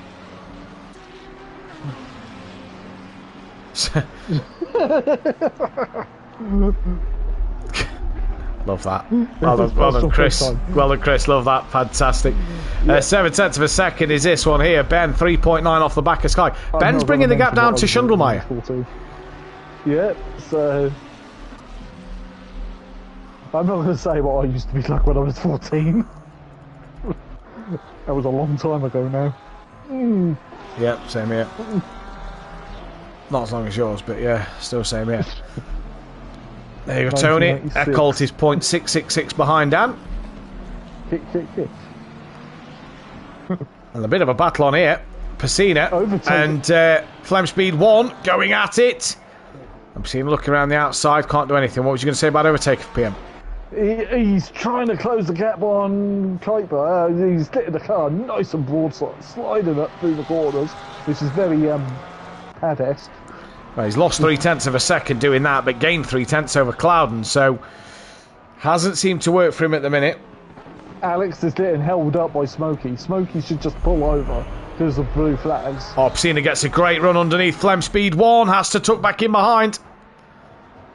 Yeah, Smokey runs right and turn one to Alex through. Exactly, that is the problem. 14 in a school night. Thank God it's the summer holidays soon. Pacina on the outside line of Flemspeed 1. I think he's already going to have the move done. Flemspeed turns in, and that Porsche just lacking in a straight line here. Tell you what, who's having a quiet race, really? We've not really seen. Yeah, well, Gary.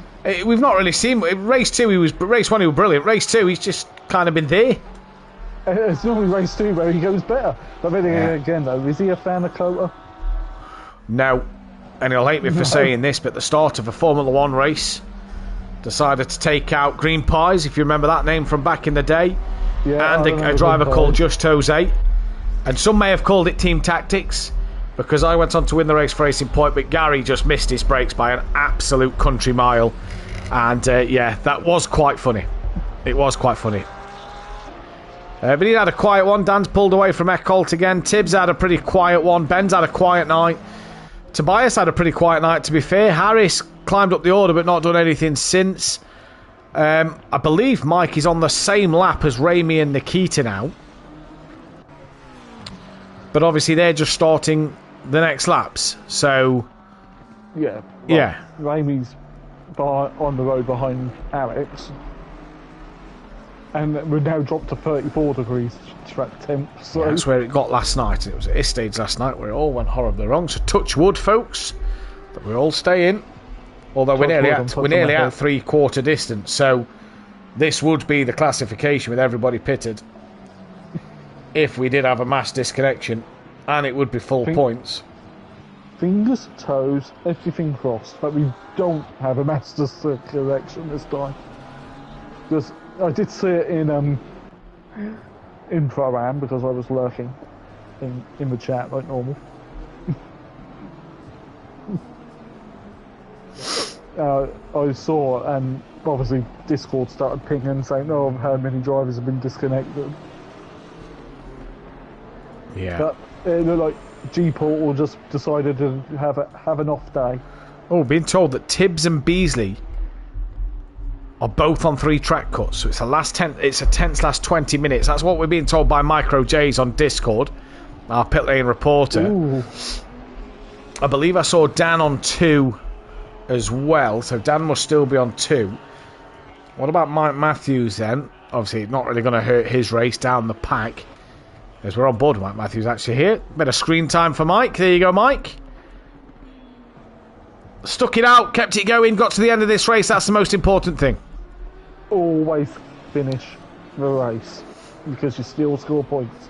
And you don't get a qualifying ban. Sky's just not tracking. Yeah, well, there we go. So it was a tense 20 minutes.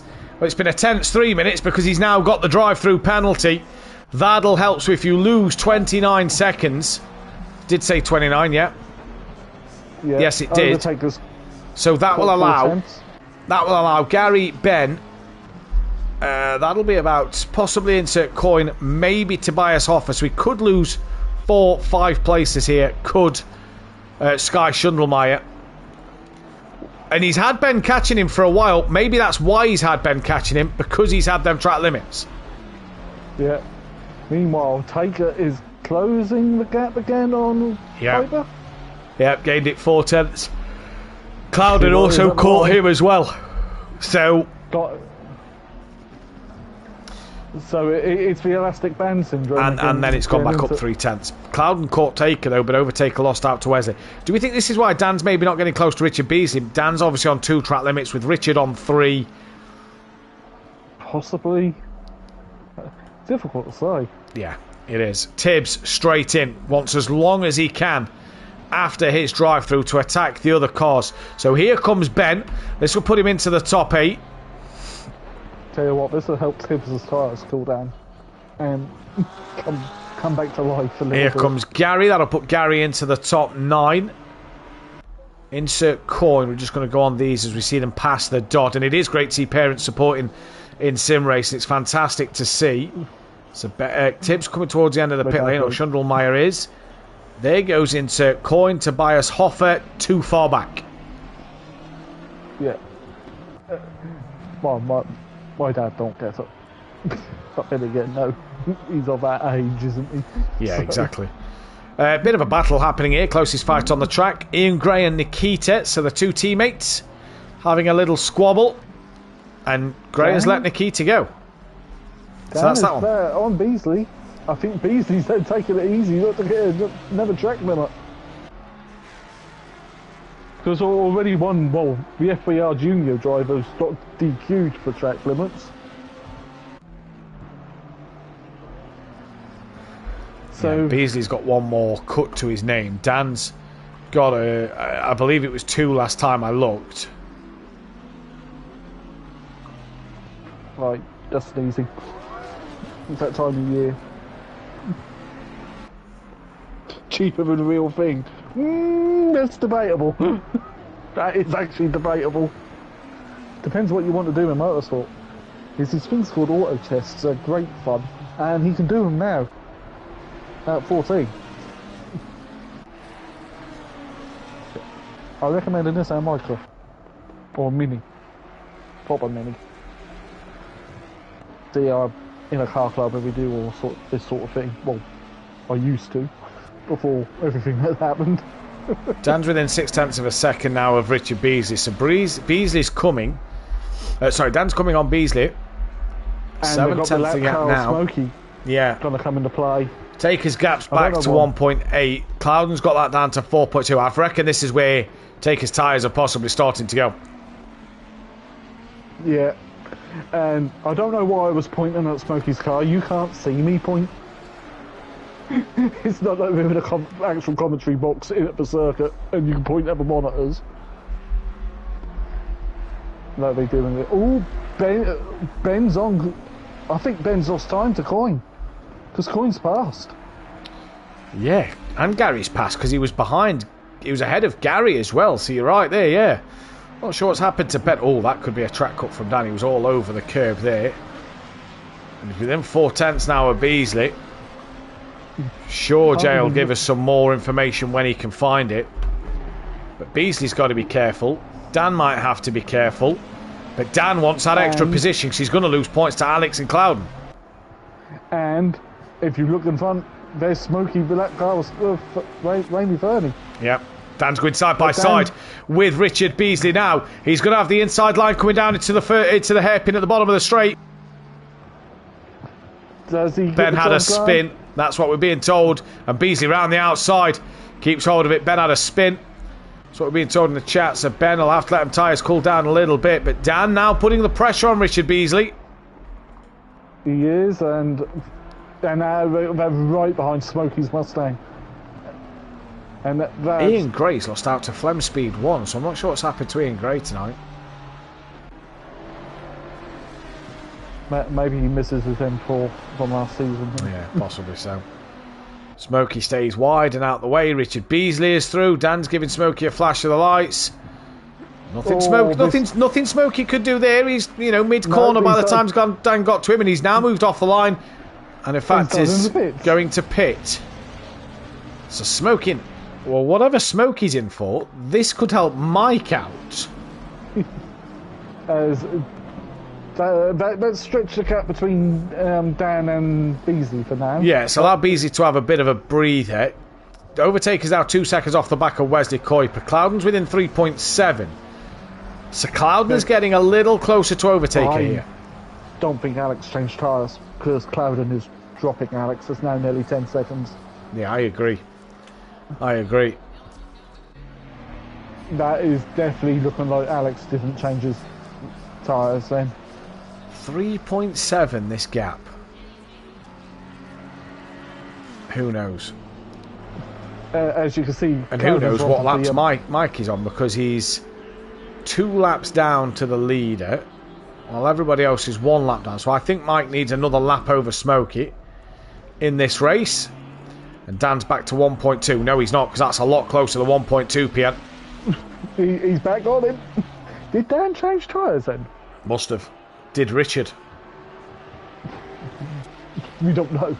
Just, I'm sure one of the FPR boys are in chat will say if he changed tyres or not. But Dan is back on him, so that is definitely... I reckon that is rubber related. Well, we'll find out soon. Cloudon's took another 3/10 in the last sector out of Overtaker. Gray's on 3, Mike's on 3, Dan's still on 2, and Harris is also on 3. Oh, keep an eye on Langley, because, well, he's done 75% of the race, but... Yeah, but is that another retirement? He'll score points, but is it a retirement? Mike is on the same lap as Ramey now and could manage to get a couple more points, but we also could get some other drivers on the track limit. So Dan's on 2, Harris 3, Mike 3, Gray 3, Beasley on 3. So Dan can push out a little bit harder than Beasley, knowing he's got 2 track limits in hand, effectively. He can, yeah. Oh, Cloudon's within 3 seconds of Overtaker. He is, and Overtaker's now 3.3 behind Wesley, so I think the tyres have just started to drop off a cliff, because that is half a second he's just took out of Overtaker there. The tyres are meant to be good for like an hour's stint, but not in this heat. Not in this heat, no. Not in this heat. That's the biggest problem. Maybe in a nice cool Spa-Francorchamps in the autumn they might last the hour, or maybe longer. But a hot day in Texas desert? Not a chance. Where's Mike? Mike's coming up to the start line. So we'll see at sector 1 if Mike gets past Ramey. I believe he will. This time around. Dan's within 7/10. There's Overtaker though. We're on board him now. And there's Cloudon. That gap is 2.7. So only 2/10 this sector. But still a couple of tenths in it. But this is now where all the newer tyres are going to grip more through these corners. Exactly. Dan's giving Richard Beasley a flash. And he'll be able to see not just the lights, but the flashing as well.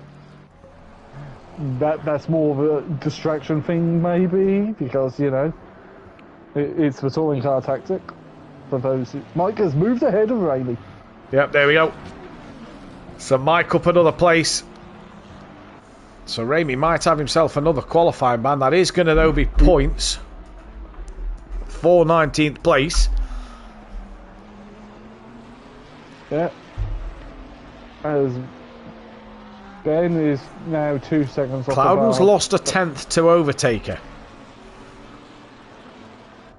But Dan is all over Beasley. This is the only fight to watch at the moment, but he's just not close enough to mount a challenge. No, there's final 7:20 minute. That's not a real minute. 7 minutes 20.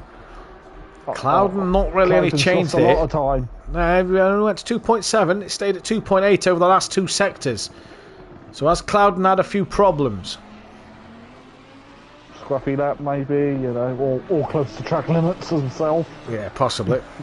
Ian Gray's gaining on the back of Flem Speed 1. Let's go down and take a look at that fight. Different bit of scenery down here. Would have had many battles last season in Pro-Am with these two. Except it would have been BM versus Porsche, not McLaren. Yeah. Dan's behind Easy on the flasher a little bit.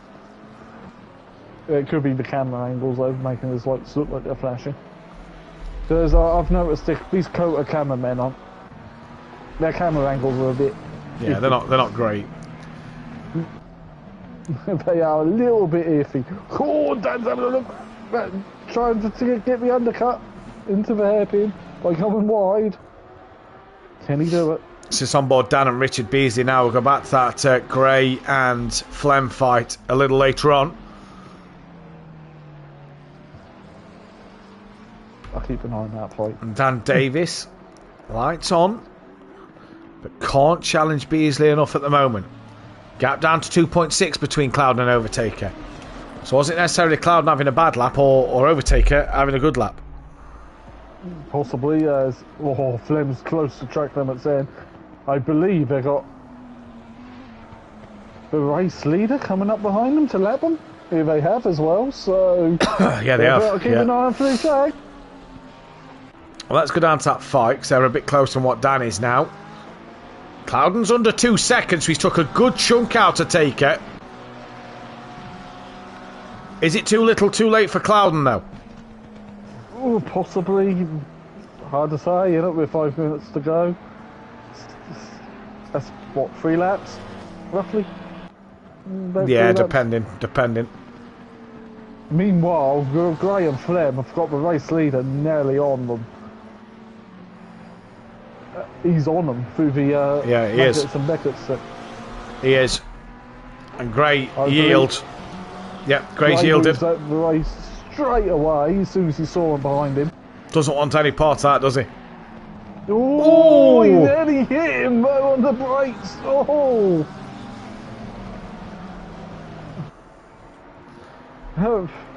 Flem's move is that Flem moving over to let through the race leader? It is, yeah. It is, yep. So Flem pulling out the way in this race. They can resume our battle.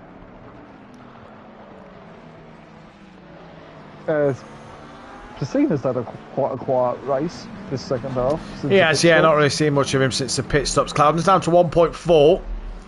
I think it's only going to be 2 laps after this left in this race. Maybe even, no, there probably will be 2. Next one in the final. So Clouden will want to be getting the hurry up. Dan's now back to 8 tenths. But even though that looks closer than I was about to say. Oh, it is now, yeah, it's 2 tenths, yeah. So Dan's got a little closer. Wish for time and score and updated as you were going around, not every sector. Yeah.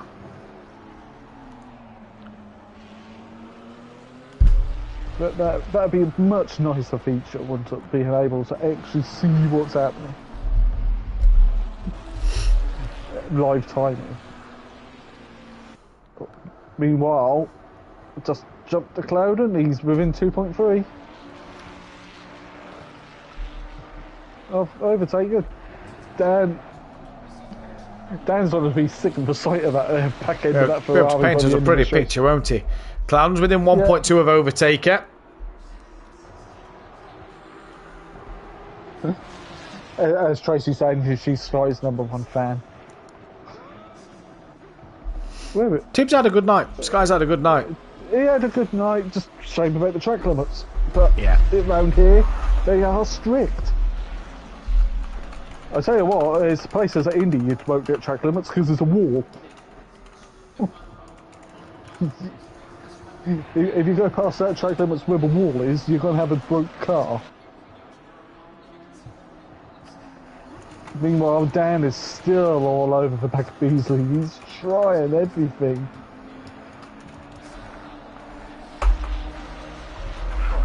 He's got the magnets on anyway, but they don't work on cars. Yeah, they're just not. He's just not coming. He's just not getting close enough. Clouden's lost a 10th to Overtaker.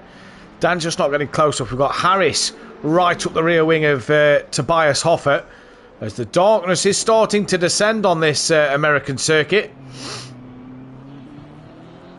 Yeah, it is descending, and Clouden's just got past Flem, so both him and Overtaker are past the lap cars.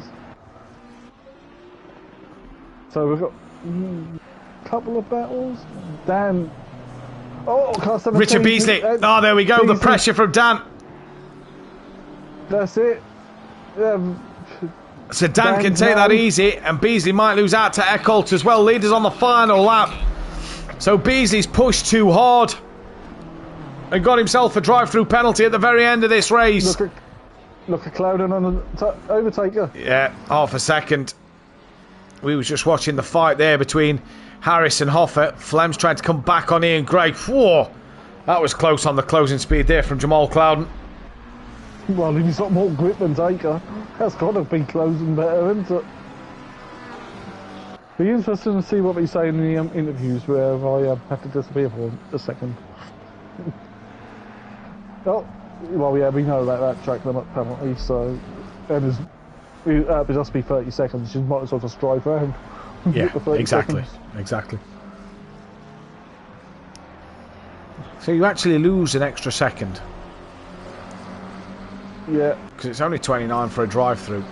But this is the battle for second place at the moment between Overtaker and between Jamal Cloud. And we got Dan on the back of Richard Beasley. In fact, Dan's past Richard Beasley now. So he's finally got the move done after he's got the drive-through penalty. Yeah. So, Overtaker trying to defend with Clouden right on him.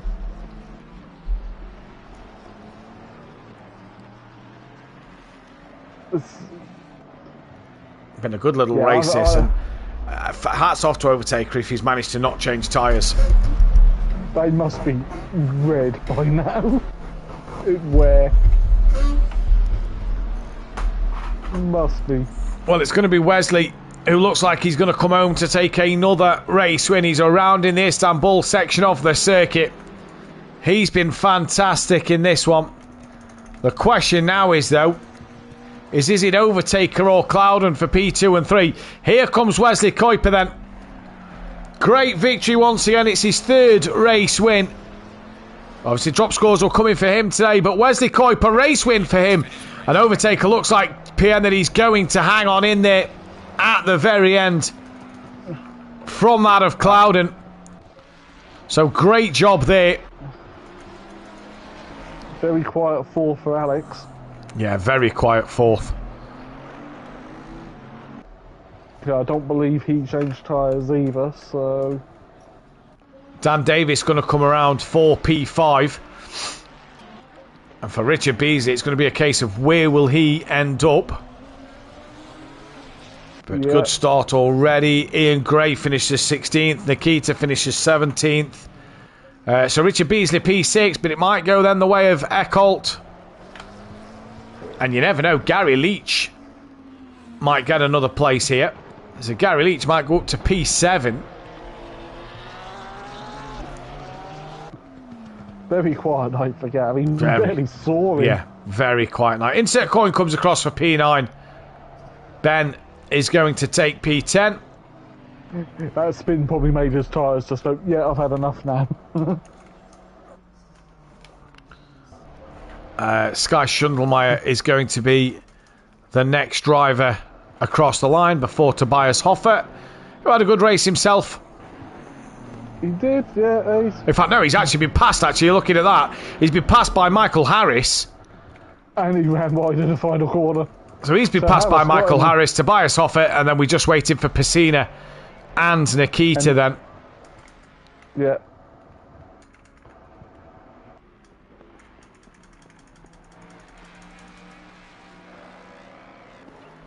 So the Ford Mustang will come home to take some more points. Driver of the day poll is out. Yep. Well, Pacina comes to the line for P14, and Nikita will come to the line for P15. And Richard Beasley did drop behind Gary Leach as well. So Gary comes home for 7th place. Eckholt will come and get 6th. Ben in that race 10th, then misses out by 0.3 of a second. Ben misses out by. Alex Powell was 4th. We know Insert Coin gets 8th. Sky Schundelmeyer then will stay 11th. Tobias Hoffer 13th. M. Harris 12th. And Richard Beasley, 9th place then. Right, we are just going to change over to the Discord party channel where we'll do the interviews in there so we can try and get some of the Xbox joiners in. So give us 2 seconds while we just mute the audio, and we'll be back on the Discord channel in 2 moments. While we just mute the audio, and we'll be back on the Discord channel in 2 moments. Discord channel, Taker. Green light, go, go, go. I need to go take my pill.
podium to yourself. Yeah, thanks. Congrats to Cloud on here. He really pushed me a lot. Indeed, he did. And I believe now we can bring PN back in. Driver of the day, PN, from the audience goes the way of Eckholt. He takes a 37% vote on that driver of the day. And it's really been an interesting race, PN, in terms of what all these drivers have done. Your driver of the day and final thoughts. Well, hopefully Indy's still going to be as hot for the tyres, but you never know with Indy. There's quite a fair way in that, but further north. Driver of the day, well, on the vote, I voted Gary. Because I think Gary's had a good night, to be honest. And a car and circuit that don't suit the Porsche. And he doesn't really like it. Yeah, do you know what? I'm going to vote. I'm going to give it my teammates as well, or former teammates. So I think Gary's done a good night in the Porsche, the car that's been under an honourable mention to overtaker Dan, Eckholt, Kuiper and Cloud as well. As we move on then to Indianapolis going next week, and the championship standings look a little like this. Stan Davis, who has a 36-point lead over Harris, and this is with the current drop scores up to date. Obviously these results are provisional, and it will be looked at by the stewards obviously going into next week, and full tables will be published after, over the weekend, if not into Monday, Tuesday. And in fact, I think Dan posted on the day of the race. You look at yours at home, keep an eye on social media. It's Dan who leads by 36 points. Cloud is then a little back from Harris with overtaker sitting P4. Alex is in 5th with Gary Leach in P6. Richard Beasley's P7 with Sky Shuttle by 8. Nikita's P9 with Insert Coin P10. Hoffer P11 with Pacina P12. Mike Matthews P13 ahead of Gary Burton. Wesley Kuiper, then Ian Gray. O'Reilly from GT Jimbo. Eckholt Flem Speed 1. Victor Cannon, Dennis Newman, Ben Rainey. Gary Clarwell, Saba, Simon Fuchs, Sullivan and Rosenberg. We are getting to see the season. In terms of that Constructors' Championship, well, it's Team FBR who are 12 points clear of SimPlay Racing. They are really putting their authority in this one now. Quantum Apex are 95 behind the Jaeger Motorsport, 130 behind in P4, Greasy Bandit at P5, with GK Racing P6, Flex Motorsport P7, and then it's BSP Racing Independent 2 at P8, FBR Junior Race Team who are Independent P9, FSO Racing Team Independent P10, and Smoky Racing P11. That though is all we have time for. Join myself and Dan Davis in the commentary box live next Wednesday at 8 PM GMT, as well as make sure you join all of us live. Make sure you join me and Dan, me and PN, and possibly a new commentator. We'll have to wait and see live next Thursday for all the action there. We will see you next time though. Thanks for watching. Good night. That though is all we have time for. Join myself and Dan Davis in the commentary box live next Wednesday at 8 PM GMT, as well as make sure you join all of us live. Make sure you join me and Dan. I'll chat to you both in the me park. and PN, and possibly a new commentator. We'll have to wait and see live next Thursday for all the action. Shit, night for you. Thanks for watching. Don't help when you get fucking twatted left, right and centre in parts of it. Race 2 was my fault. I fucked up, that's why I've even put the ticket in on myself. I fucked up and ruined Harris. So race 2 was my fault, but race 1 I got fucked up and I got hit in the rear in turn 1. I'm listening, but I'm with for a week. Then Gray spins me round. Then his fucking teammate fucking twats me. I think we saw Gray hitting you, which then I'd like overtaker and others pile into you as well. Oh, it's alright. I've already had fucking Nova going, oh, it looked like you cut his nose off. And then he sent me a screenshot. You can see my rear wheel. What, in your street? Oh, no, he sent me a screenshot off Gray's. I'll be back. So and you can see his fucking rear wheel. It means he's not fucking alongside enough, you can't. As per the fucking rules. Yeah. Nice try. I'm just going to go talk with my tribe mate, Son Hart. Take him a bit.